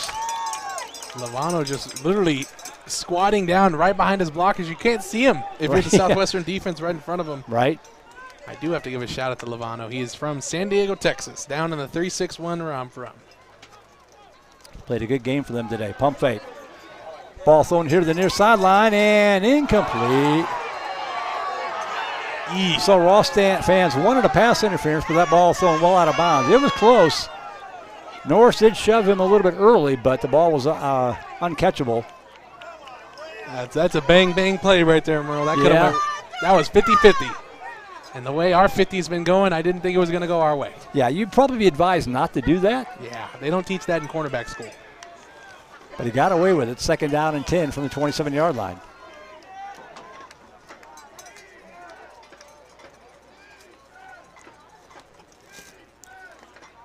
Covarrubias dropping back. Pressure coming from the edge. Corkin, and he's going to go down. That is, they're going to say they got a receiver in the area. Looks like Gus Charles was in the air. But, boy, Corkin was coming in. Lund was coming in. Kind of a jailbreak. Who wasn't coming in? And the ref back there is spotting him that he was down. I mean. They're going to drop the flag. I thought they had Gus Wright. He did have Gus a Charles, receiver, in the area, yeah. I mean, you could argue it wasn't going to make it, but he's not waving the flag off. But he's not calling anything either. They just call it an incomplete pass, I think, which I think is the correct call. I do, but this whole officiating crew is just very wishy-washy right now. Yeah. Are they replaying the down? What? Then you better put the time back on the clock. Okay, no. They're saying 3rd and 10. I was going to say, I never heard of that before. So I think at the end of the day, we're guessing because they haven't signaled anything. I think they just called it an incomplete pass. Yeah, I saw the 2nd down marker, so I said, what? Yeah, I did too. 3rd and 10 from the 27-yard line. Dropping back, looking, pump fake. Wow. Now rolling to his left. There's a flag. Got to be a hold. This one's coming back. Inside the 20, down to the 16, and another flag. That's why I said, wow. Yeah. Jason Lunn was just being held just terribly. Holding is the call, so that'll push him back 10 yards. 7:56 left. This game has kind of slowed to a snail's pace.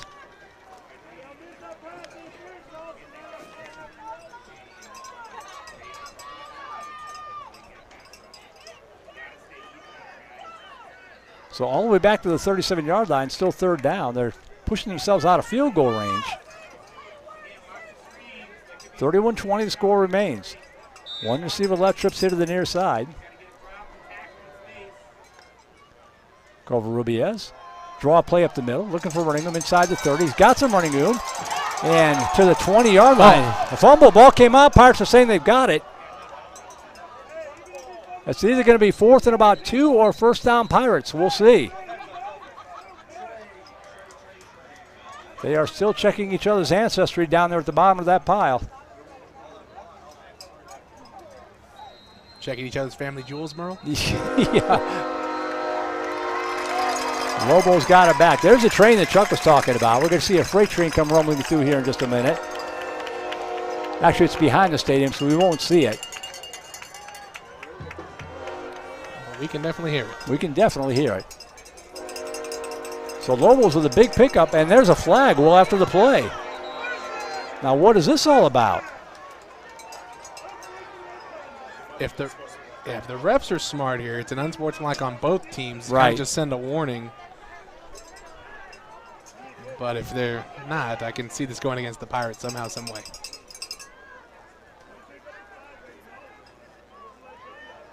Which would be terrible.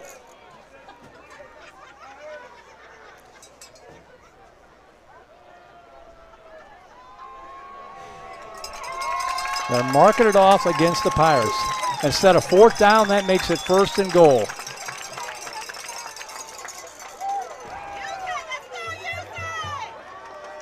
That's tough, bro. That is tough. I mean, we don't know what was said, if anything. We don't even know the number because the mic's not working because the satellite here in Alpine's trash. 1st and goal from the 10-yard line.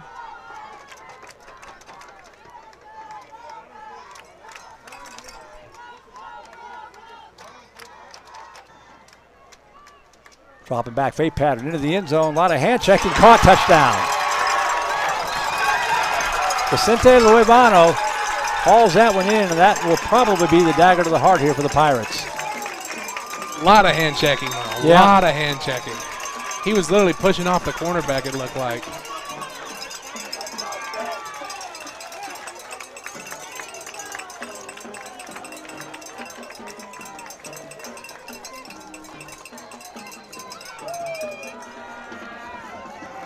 .7:28 left, 37-20 with the extra point pending.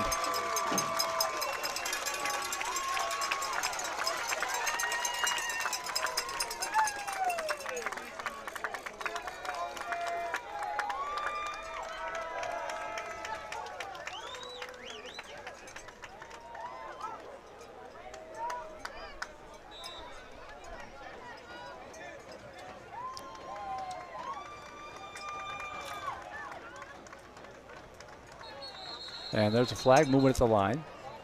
Assuming the extra point is good, it's going to be 38-20, at least 17, probably more of those points off of turnovers.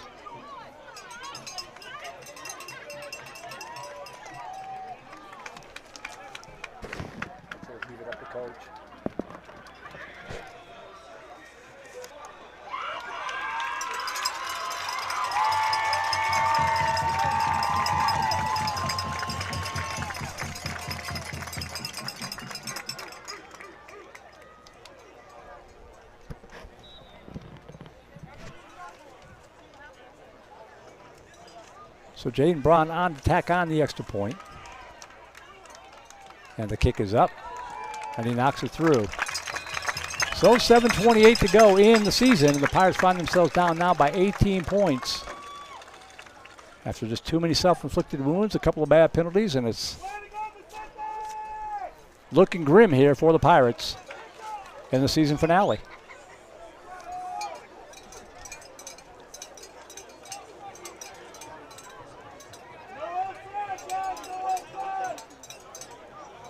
In the good news department, it's 55 degrees now in Alpine. So They finally did something right.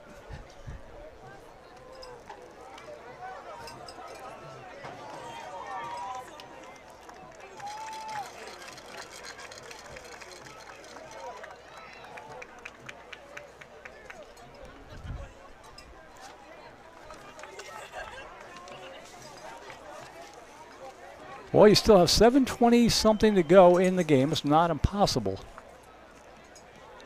But man, you're going to have to work quick. Got nothing else left to play for, so we'll see how they respond here down the stretch.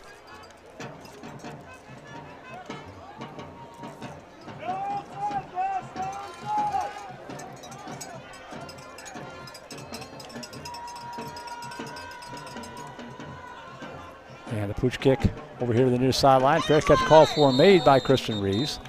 Right there at the 36-yard line. That's where the Pirates will take over first down and 10.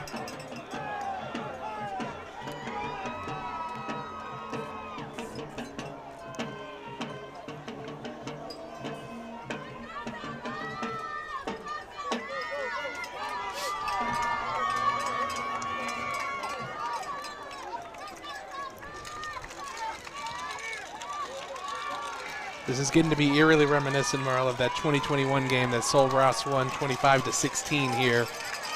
It was just a dogfight back and forth, and in the second half, just mistakes by the Pirates cost them. Two receivers right, two to the near side.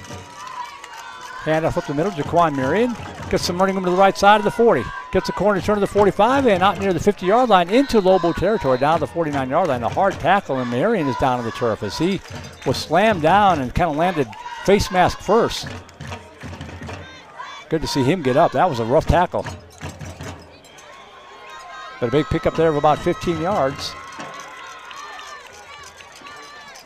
When you're down by 18, how do you get there? You get there by a field goal and then 8 and 7. Yep. There's only one way to eat an elephant, Merle. That's one bite at a time. One bite at a time. There is still time, but they got to work fast. Inside of 7 minutes to go. Gilpin. Play action. Firing over to the right side, complete to the 40. And Colby Bartlett will dive down to the 37-yard line. That'll be good for a 13-yard pickup as Sil Ross State playing a little soft on defense, as you would expect. And the Pirates moving down the field. They say he stayed in bounds, however, so the clock will keep rolling here at the 37-yard line. I don't know if the Pirates realize that. Yeah. The way they're moving.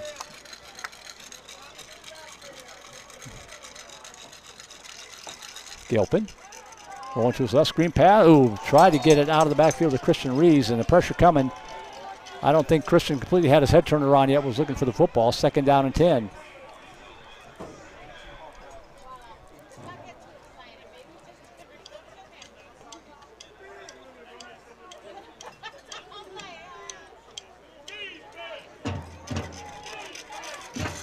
Stop the clock with 6:22 to go.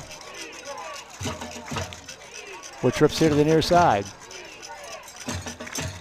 Gilpin dropping back. Good protection this time. Fires over the center of the field and almost intercepted. In and out, there's a flag coming in. There'll be pass interference on Sil Ross State, so that'll bail out Southwestern. They try to get it out to JoJo Wilson. DeForest Walter right there just bumped into Wilson. Didn't even allow him a chance to catch it. That would have been an easy catch by Wilson had he not been bumped. So mark off 15 and got another injured Pirate on the field. Looks to be Anderson Johnson, another offensive lineman. Former guest on the SU Football Weekly Show, which just wrapped up on Monday night. You did a great job on that all year, Merle. Oh, thank you. Appreciate that. That one time I got to, go and be a part of it was really fun, and then just watching it throughout the year, I thought it was very entertaining. So Yeah. for all the listeners right now, if you didn't get the chance to watch it, I think you should prioritize that next year. It's all on YouTube. You can watch it on demand. So very cool stuff, interviewing the players and Coach Austin every single Monday. Yeah, and newer fans don't know this, but that's how we met. When you were a player, you were a guest on the show back when we first had it for the first 5 years. And yeah, that's when you were with the old company. Yep, the old K-Max Sports. Not Vype.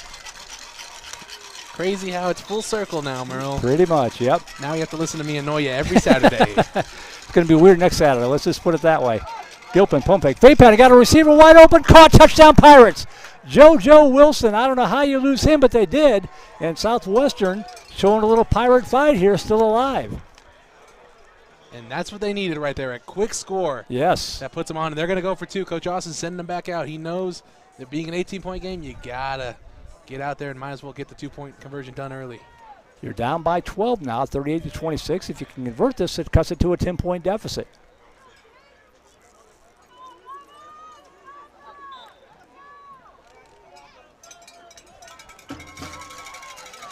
So Gilpin in the shotgun with Reese to his right on the 2-point conversion attempt. Gilpin, pitch out left side. Reese trying to get the corner turn, getting toward the pylon, and he is. Second effort, did he get it in? They're trying to push him across the line. He did! 2-point conversion is good the hard way. Very close, but he would not go down. He got a little help by the big hog mollies pushing him across the line, TJ, and they got it done. Yeah, he was right there wrapped up at the 3-yard line. That second effort that we've seen from him the past 2 games, especially here against Sol Ross, got the Pirates those 2 extra points we needed. So good job by the freshman Reeves to help keep this team in it. And we're only down 10 now, Merle. Only down 10, still have time, 6-11. Is it too early for the onside kick? I don't think it is. Let it ride. Last game of the season. Yeah. Can't hold anything back now. What movie is that from? Ooh, I should know that, and I don't. It's another football movie. Longest yard? We made a reference to it while we were making fun of the Sol Ross's trash can at the beginning of the game. Joshua knows. Yeah, what do you got, Josh? Where they kick off. The only thing I got is Waterboy. Yes! Oh. Yes! That's the only It's the end of the movie where they're like, last game of the year, can't hold anything back now. I watched it last night before I went to bed. I knew I could say it today. Doing your research, huh? Oh, bad. Look at TJ just doing all the research this week. I was hyped up to come to Alpine. You needed something to talk about for 6 hours. I'm saying. Fournier with the attempt, and it's going to be fielded by the big man. Good hands there by big number 98 on the onside kickoff attempt. You don't expect to see somebody 98 on the hands team, but Drake Womack, a freshman out of Odessa Permian with the nice hands there to recover the onside kick for the Lobos. I wonder if Womack knows Booby Miles coming from that Permian high school. You figure he's like a guest speaker for him or something. Yeah. And that was good hands by him. Give him his credit. Got to do a game out there. Really? Yeah. Like at the actual stadium? Yeah, at the actual stadium, a Vandergrift game to open the season, and then drove back overnight, caught a plane to go do a Pirate game up in Wisconsin. Was that my freshman year? I think it may have been. That was 2016? That sounds about right, yeah. Merle, you're a trooper. Yeah. Because that was not an easy flight, easy trip. I was younger then. First and 10, Lobos at the Pirate 45-yard line with 6:11 to go. And the handoff up the middle. Pirates going to be digging for the football here, but they got to still make the tackle, and they shove him out of bounds. Good job there by Jamarcus Ross to make sure that Ozias Wright gets out of bounds, but a 7-yard pickup, 2nd and 3. Yeah, big gain right there. Obviously not what the Pirates wanted, but good job by Ross pushing him out of bounds like you were saying, Merle. Does stop the clock. That is good for the Pirates here on the 2nd down play coming up. Trips wide left, one to the near side. Corbin Covarrubias, a freshman quarterback, done a great job for them. Play action, fake pattern here, all alone again at the 20, 15, 10, 5, touchdown. Sol Ross answers right back. There's that guy again, Vicente Luevano. And they're going to flag him for the slam dunk over the goalpost, but I don't think anybody here cares.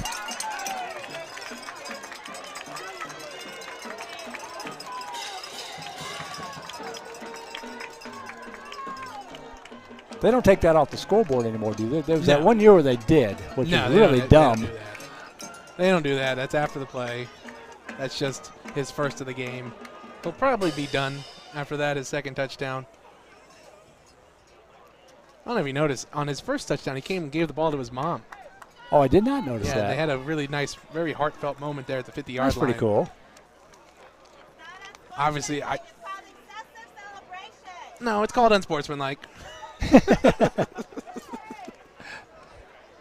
That lack of satellite signal to watch football games is hurting these Alpine fans. Ooh, they bobbled the snap in the extra point attempt, and the pass will hit to the near side. They almost converted anyway. Nice job by Amante Kendrick, a freshman wide receiver, almost had himself a 2-point conversion pass. But it is no good, and with 5:58 to go, 44-28 is the score. So you're back down by 16, so 2 touchdowns. Still mathematically possible. Anything can happen, Merle. And I think the Pirates here, they're going to keep fighting. Yeah. They don't care what the score is right now. They're just trying to go out strong. And 2 touchdowns is doable. You never know what can happen in a football game. Well, it took them till 8 o'clock to get here last night, so you may as well play to the final second. Yeah. Hopefully their Jimmy John's wasn't too cold. It's typically what they eat whenever they get to the hotels more, Merle. I haven't had Jimmy John's since I stopped playing for Southwestern. Really? No. I have PTSD. Nor have I ever had Golden Corral since I stopped playing for Southwestern. Right. A little too much of that in your diet over the past few years? Yeah. Yeah. Doctor said I need to stop eating all that stuff. Specifically just those 2 restaurants. I can do everything else, but just those 2. Just don't ever take Buc-ee's away from me. Oh, please don't. That's another thing. There's no Buc-ee's on the way There's over here. not. I noticed that. What's wrong with these West Texas people? They're marking off the 15-yard unsportsmanlike penalty, so the kickoff will come from the 20-yard line. Pirates should get pretty good field position after this. They do have Allsups. That's like their gas station brand up here. Merle. Right. Apparently they have good burritos. I mean, I wouldn't know. I'm more of a Stripes guy myself. Laredo Taco Company. How you doing? Not only are you recruiting, you need to go out and find some sponsorship, see? I mean, I'm like the Texas bucket list guy, the diners, drive-ins, and dives guy, man versus food, if you will. I could do it all, Merle. You are a true Renaissance man. Short, high pooch kick, and the flag's going to come flying in. Fair catch call for him at the 49-yard line. He called for fair catch, was hit, and there's no flag. And things are really getting chippy as Christian Reeves did not appreciate the extra contact. We'll check the flag back here at the 24-yard line.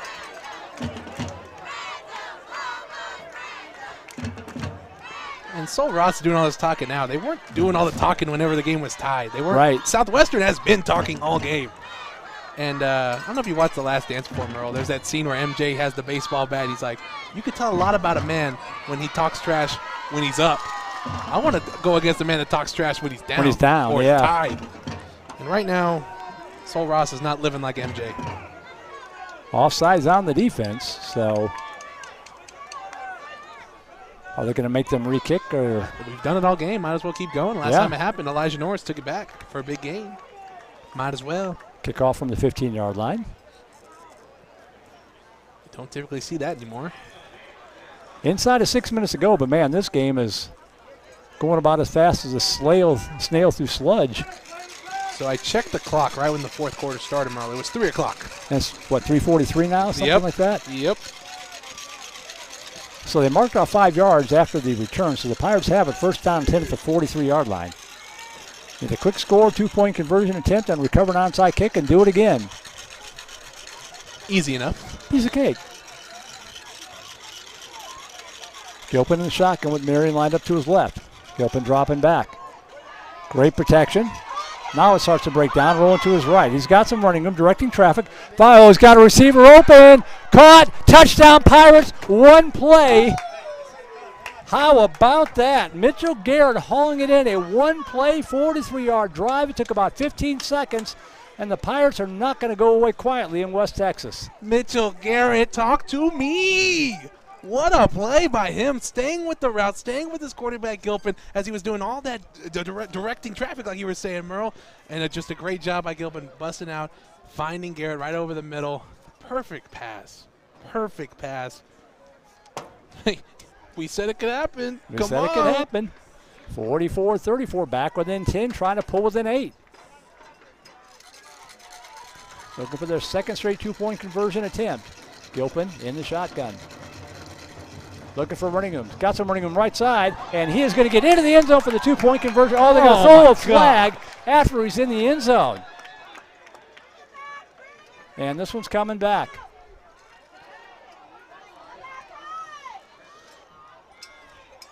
Now, to be fair, the Lobos fans did see something. They kind of, They've saw something every play, Merle. They don't know what they're seeing.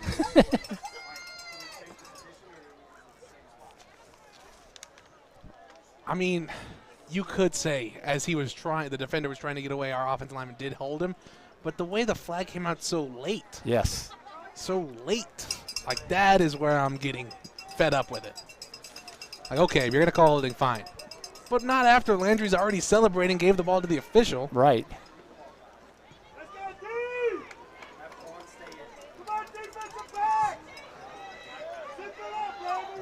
So score remains 44-34. They have to try the two-point conversion attempt from the 13-yard line now. Gilpin. Dropping back, looking, rolling to his left, in trouble. And tries to shuttle underneath the Powell, who made the catch the 5-yard at the 10-yard line, but momentum carried him out of bounds, and the 2-yard conversion attempt will be no good. So you're still down by 10, but you still have a third of the quarter to go, 5:47. So we will see Charlie Fournier try to dial up one of those goofy onside kicks again. So this is just where the Pirates were just a minute ago in game time. I mean, we were down 10. Yeah.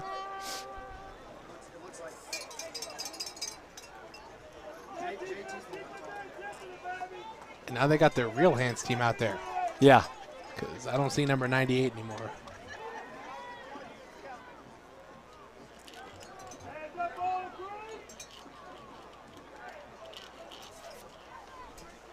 So now you got two kickers out there. You got Jake Clemens, the quarterback / punter, and Charlie Fournier. A little subterfuge, if you will.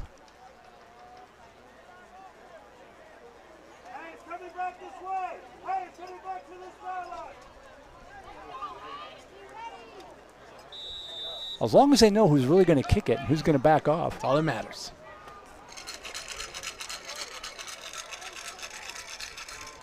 It's Fournier, and it takes the high hop. Oh, it's going to be fielded coming back the other way, and stepping out of bounds was Kendrick Jefferson. It took the high hop, but it took it away from the Pirates. Yeah, it looked like we were going to get it right there, I thought, the way no one was attacking the ball on the Sol Ross side. So a good attempt, but it'll go back to the Lobos. And if I'm Sol Ross State, run the football. You don't need to get yourselves in a shootout here.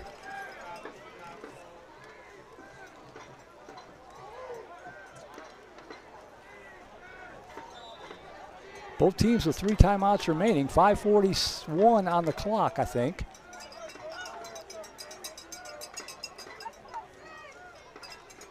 Handoff up the middle. And nice running room inside the 30. Spins down to the 25-yard line. That'll be an 11-yard pickup. Good for a Lobo first down. Travell Lumpkin.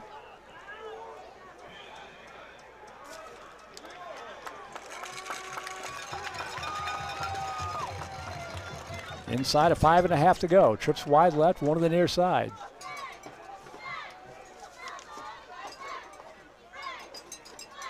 Handoff up the middle again, Lumpkin, and he's going to be wrapped up and dropped from behind to Marcus Ross on the stop that time after a 2-yard pickup, 2nd down and 8. But the clock is not the Pirates' friend. They fell behind 10-0, tied it up once, but have never been able to come completely back.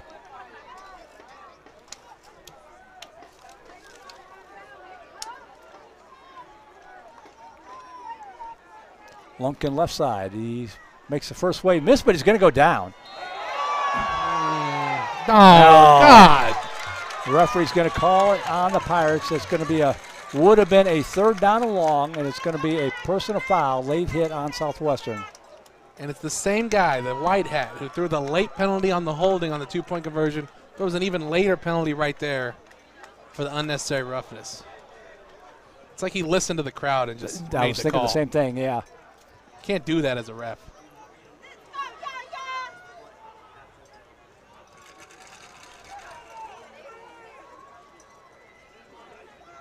So first down and 10 from the Pirate 14-yard line with 4:45 to go.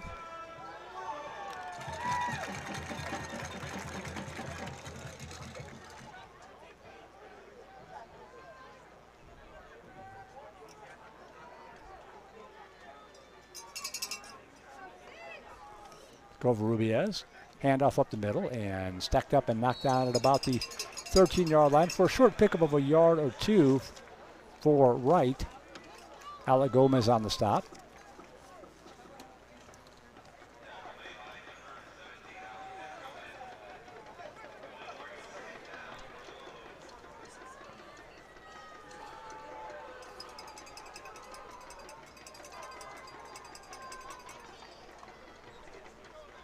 Toss sweep right side to Wright. Stumbles a little bit, and he's going to be knocked out at the 15-yard line. The 2-7 combo of Jason Lund and Peyton Vaughn on the stop, and Southwestern's going to call their first timeout here with 3:48 to go. And a 3rd and 11 coming up here for Sul Ross at the 15-yard line.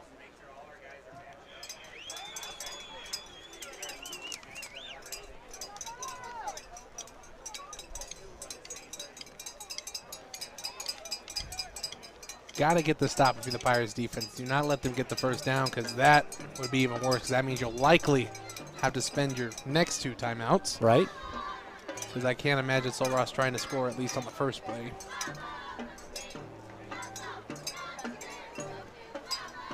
Yeah, particularly if it's 4th and long, they might trot out a field goal unit, try to nudge it up to a 13-point lead.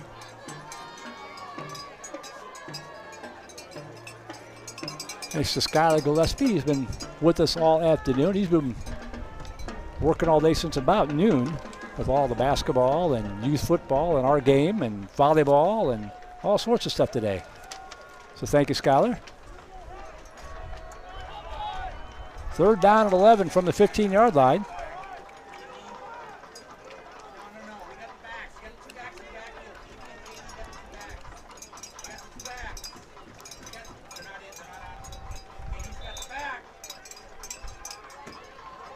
Grover Rubiez in the shotgun on a 3rd down and 11. Looking downfield, slant pattern, and over the inside, incomplete. Kadari Izzo looked like the intended receiver on that play, the Pirate defensive back, and that's kind of a screwy play from the get-go. Yeah, it was. Just a good job by our guys just staying with it. Not letting anything happen on that one that would prevent us from stalling this drive out. So Dejon James, a 5'10 freshman out of Brazoswood High School, on for the field goal attempt. This will be a 32-yarder.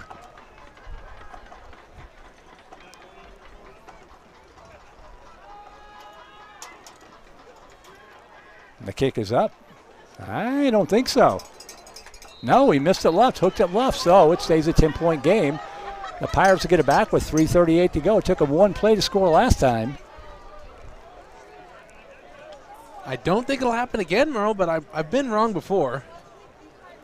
If you're Sul Ross here, you're kind of selling out, not letting anything get behind you. Right. That's got to be your mentality. Only up 10. If you're the Pirates, obviously get down the field as quickly as possible. I don't think we'll run the ball here, but you never know. You'll get it at the 20-yard line after the short miss. 2 timeouts remaining. 1st down and 10 from the Pirate 20. 3 minutes, 38 seconds left in regulation time. 2 receivers right, 2 to the near side.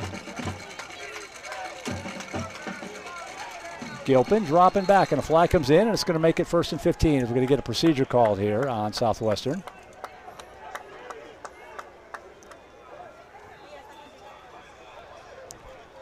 Just those little mistakes, Merle. Yeah. I think this has been our most penalized game.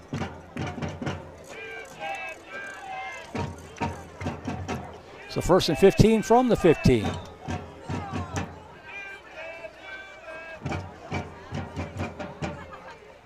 Gilpin dropping back, looking. Bouncing to his right. Fires over the right side. Got a receiver, caught to the 25-yard line, got 10 of the 15 back. And Mitchell Garrett with another nice catch. He's had a good ball game today for the Pirates. 2nd down and 5 from the 25. Got out of bounds to stop the clock with 3:28 to go.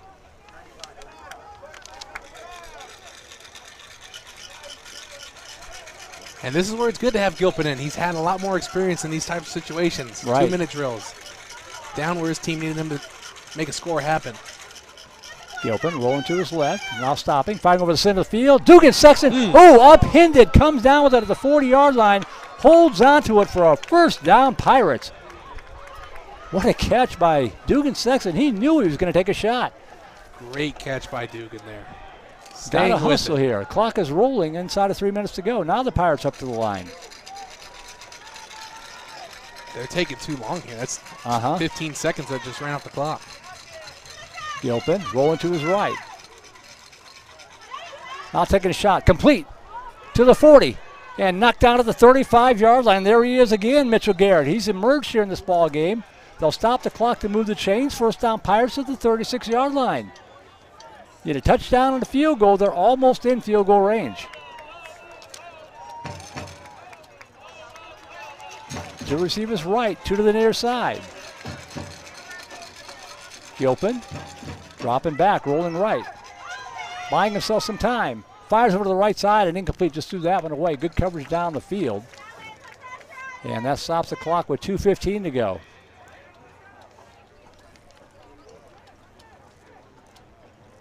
Smart play by Gilpin. Yep. Just throwing it away. In no man's land, too. No chance for an interception. You're in that position when you need a touchdown and a field goal. You'd like to get the touchdown, obviously, but you can't waste a bunch of time getting it if it's not there. Yeah. If you're in field goal range and you know you can get it, you might as well just go for the field goal. If it's 4th down. Right. 2nd and 10 from the 36-yard line. Gilpin dropping, rolling right, in trouble. Gets free momentarily, keeps the play alive, and just fires that one away to the sideline. What a great job by Landry Gilpin, just avoiding the sack. Stops the clock, 3rd and 10. I thought he was going to get sacked right there easily. Yep. I don't know how he got out of that. Timeout taken by the Lobos here with 2:07, I believe, left to go. And this timeout is just to regroup, let their team catch their breath. It's been a lot of long plays right now, the past 2 ones.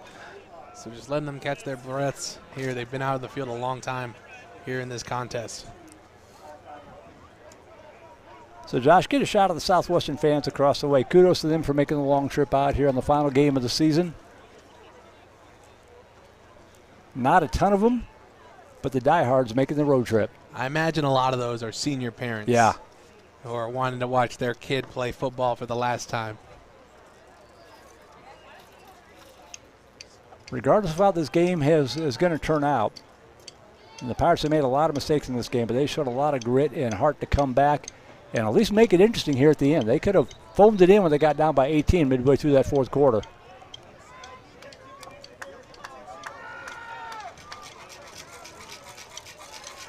Now facing a 3rd and 10 from the 36-yard line.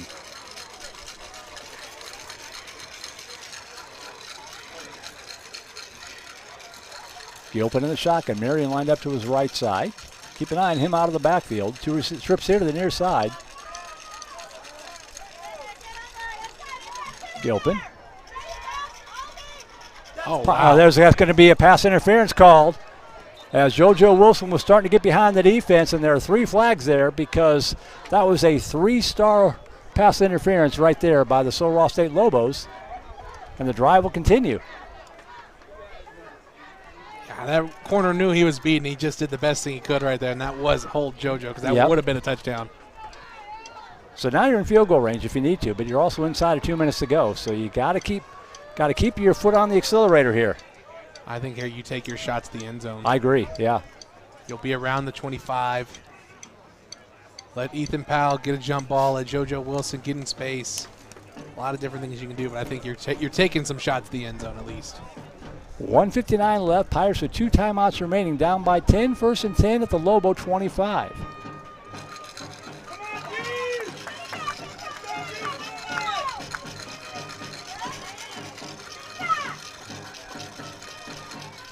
Gilpin dropping back, rolling to his left. He's got a lot of running. He's going to fire into the end zone. That ball is caught by Sexton. Got it. Touchdown, Pirates! Dugan Sexton with a catch in the back corner of the end zone, and Southwestern is within 4 with the extra point pending and time left to work with if they can recover the onside kick. I don't know, Merle. Landry's like Houdini right now, the way he's getting out of these situations in the backfield. He's looking like Tony Romo out there a little bit, too, I mean, what we saw at the end of his career. Right. He's just bouncing out, spinning out, doing everything he can. And Dugan Sexton, great catch out there at the back corner of the end zone. Got his right foot in, made sure to maintain possession throughout, all the way to the ground. Just a beautiful throw and catch there, and it puts the Pirates, hopefully, not going to finish the sentence until Charlie Fournier drills it through. 3. We're back within 3. There you go. Didn't want to say it. We talked 1:51 left, 44-41. The entire stadium knows an onside kick is coming. The Pirates have tried 2. They came close the second time. This is going to be your ball game right here. I mean, maybe. What we've seen throughout this game was third time is the charm. Right. So, I mean, if this next play is going to follow how the game's going at all, I don't know. I have a suggestion. Okay. All right. What up, Josh? Look, we've done it on the same side twice. Yeah. Try the other side. Hey, I'm down for that. Anything that could work. I mean, we've tried it on this, like, the That's close true. side. Try it on the other side. You have 2 really powerful kickers. Might as well. I mean, we mentioned it earlier, the Water Boy, they had the onside kick in their game. They put their best linebacker to go get the football, knock out some heads. I don't see the trash can out there on the field. I'm sorry. Put Alec Gomez out there. Yeah, why not? Put Alec Gomez out there to go get the ball and knock some heads out himself. So here we go. Onside kick down by 3, 1:51 left. They tried to the right side. That's a loose football. There's a high hop, but it goes out of bounds. Nobody could get to it. Took the high hop, but it had too much mustard on it. And now you've got 2 timeouts left. As Dan Austin writes in, says, just wanted to say hi to Coach Joe. He was so kind to say hi to me on the Southwestern Football Show. I have enjoyed listening to you guys all season. Thanks for all your hard work. Well, thank you very much, Mr. Austin. Thanks to everybody out there for tuning in this year. It's been a blast. We're not quite done yet. Some big plays coming up, Merle. Got to get a stop. Yes. Got to get a stop. 1:50 left, 1st and 10, Lobos at the Pirate 47-yard line. Handoff right, left side to the 45, down to the 43, timeout Pirates. They've got 1 remaining with 1:44 left. It's a good first play for Sol Ross. Splitting this in half, you have 2 plays to get to that first down marker, and you're only 5 yards away.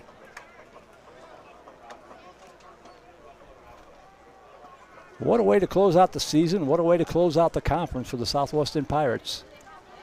We've had a lot of these games, Merle. Mm-hmm. First one, Cal Lutheran, that's how we had a very exciting game, and now we're ending it on a very exciting game as well. And then if you think about last week against TLU, very exciting ending to that one as well.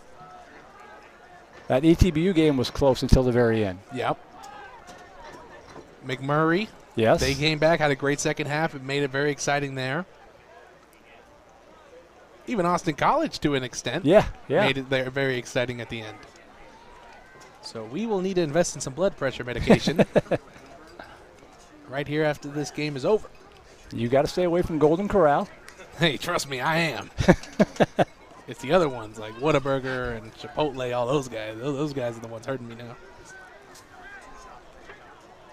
1:44 left. If the Pirates can get a stop, we'll probably see another quick timeout.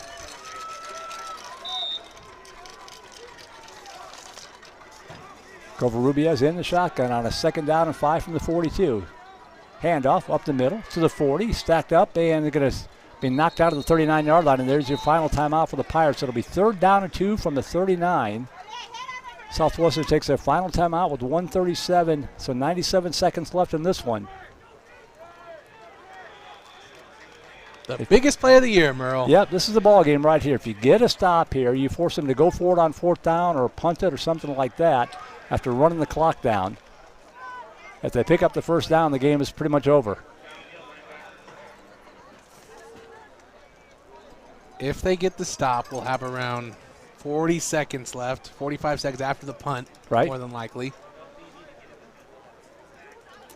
That is, right now, what we've seen. It's more than enough time to work with if you're the Pirates. Obviously, the field would be a lot longer. Right. But you never know. We saw them go down the field with 15 seconds last week. Yeah, come up just 2 yards shy. But none of that matters. This is the play that matters, the biggest play of the game.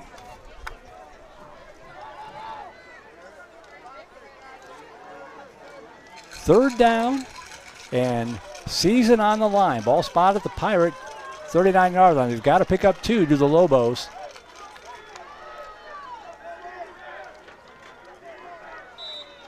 Here we go. Covarrubias in the shotgun.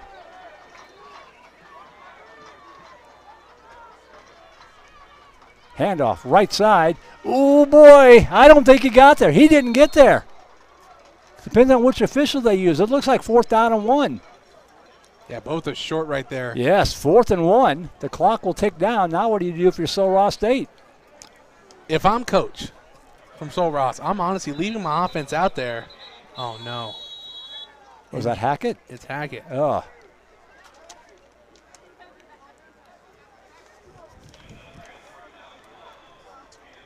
No, it's not Hackett. That's Gomez. Oh, okay, it looked like Hackett with the hair. To finish my point, I was thinking prior to the injury, leave your offense out there, do a hard count. Try to get him to jump. Try and get them to jump off sides. Yeah. And if they do, obviously you can end the game right there. And if not, maybe even surprise them with a QB sneak. Obviously, it's not ideal with the field position that you'd give if you don't get it, but you would ice the game and you would have control of your own destiny at that point. But what I think he was going to do is leave the offense out there and just punt or call timeout, then come in and punt it. Right. So it's at the 38-yard line.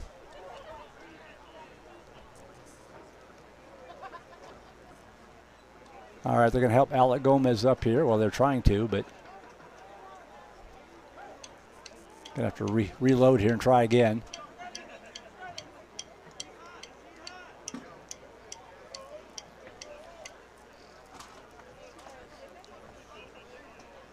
And just a tremendous year for that man right there.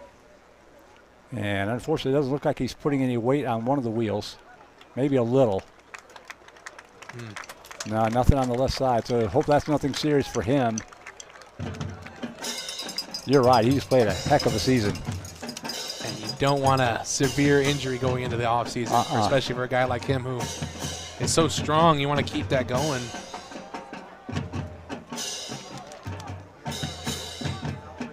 So 4th down. The offense is staying on the field here. It looks like they go, what, the 10-second runoff? Is that correct? I think so.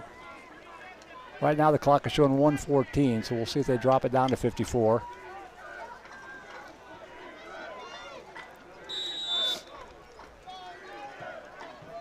Clock is on the move again. They can let it go down to about 25, maybe 30 seconds before they have to run a play. They're watching that clock tick down. 30 seconds on the game clock. 1 minute to go on the scoreboard. About a 35-second differential on a 4th and 1.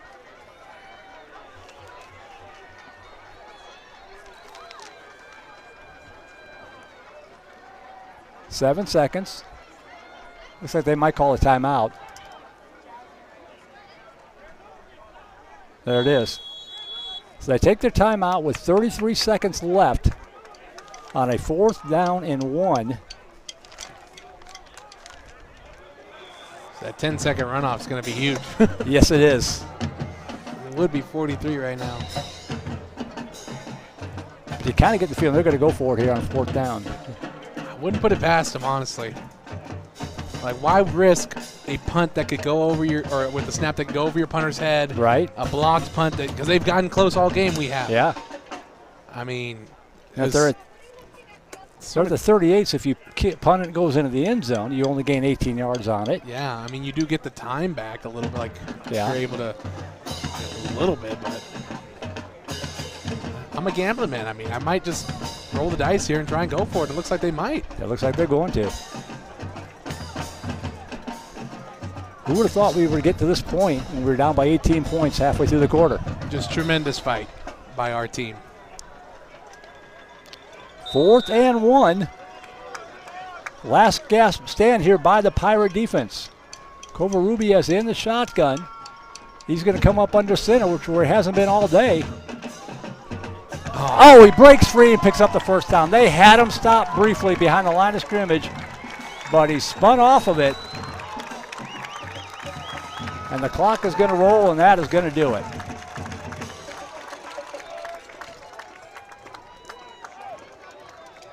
They don't have to snap it again.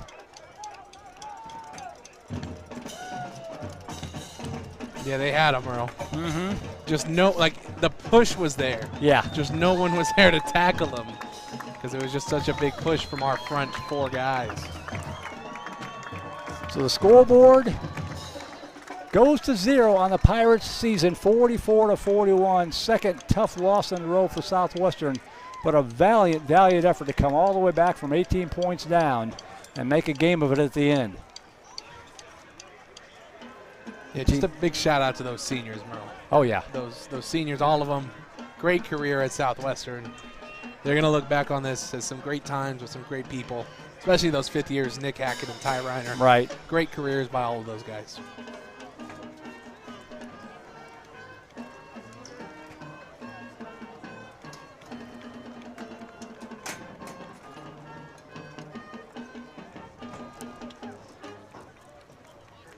Let's go down to Chuck Gracie down to the sidelines. I don't know if he'll get a chance to talk to Coach or not, but Chuck, want to get your thoughts regardless. Man, what a comeback. Just ran out of time. Put yourself in a little bit of a hole. What a battle between both of these teams all day long. The Lobos kept trying to put the Pirates away. The Pirates refused to go away. All the way until like the last 15 seconds. Yep. Obviously, you said Covarrubias spun out. He actually was directed by his running back to the outside. So he was trying to force it up the middle. There was too much traffic there. The running back grabbed his hips and pulled him to the outside. Oh, wow, good catch. A big gap there. Yeah. And so that was, the play of the game, really. Yeah. Looks like Coach Austin just want to make sure that the chippiness didn't pour into post-game. And it looks like there's a lot of respect being paid by both teams here to one another. So it was a battle. Great football game. It just didn't break the Pirates' way. Too many, and they weren't even mistakes. They were just bad breaks.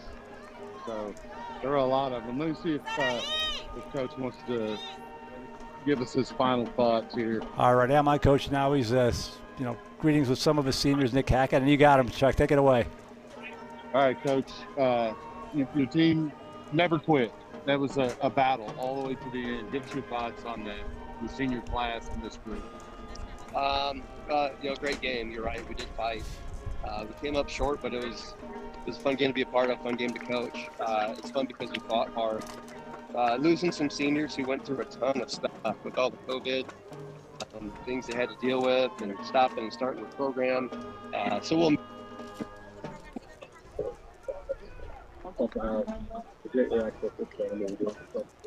make those guys play the game and give them time. A couple guys already, and it's too bad we fell 3 points short on this one. Yeah, it was a tough loss, Coach, and you put a lot of positivity into your players.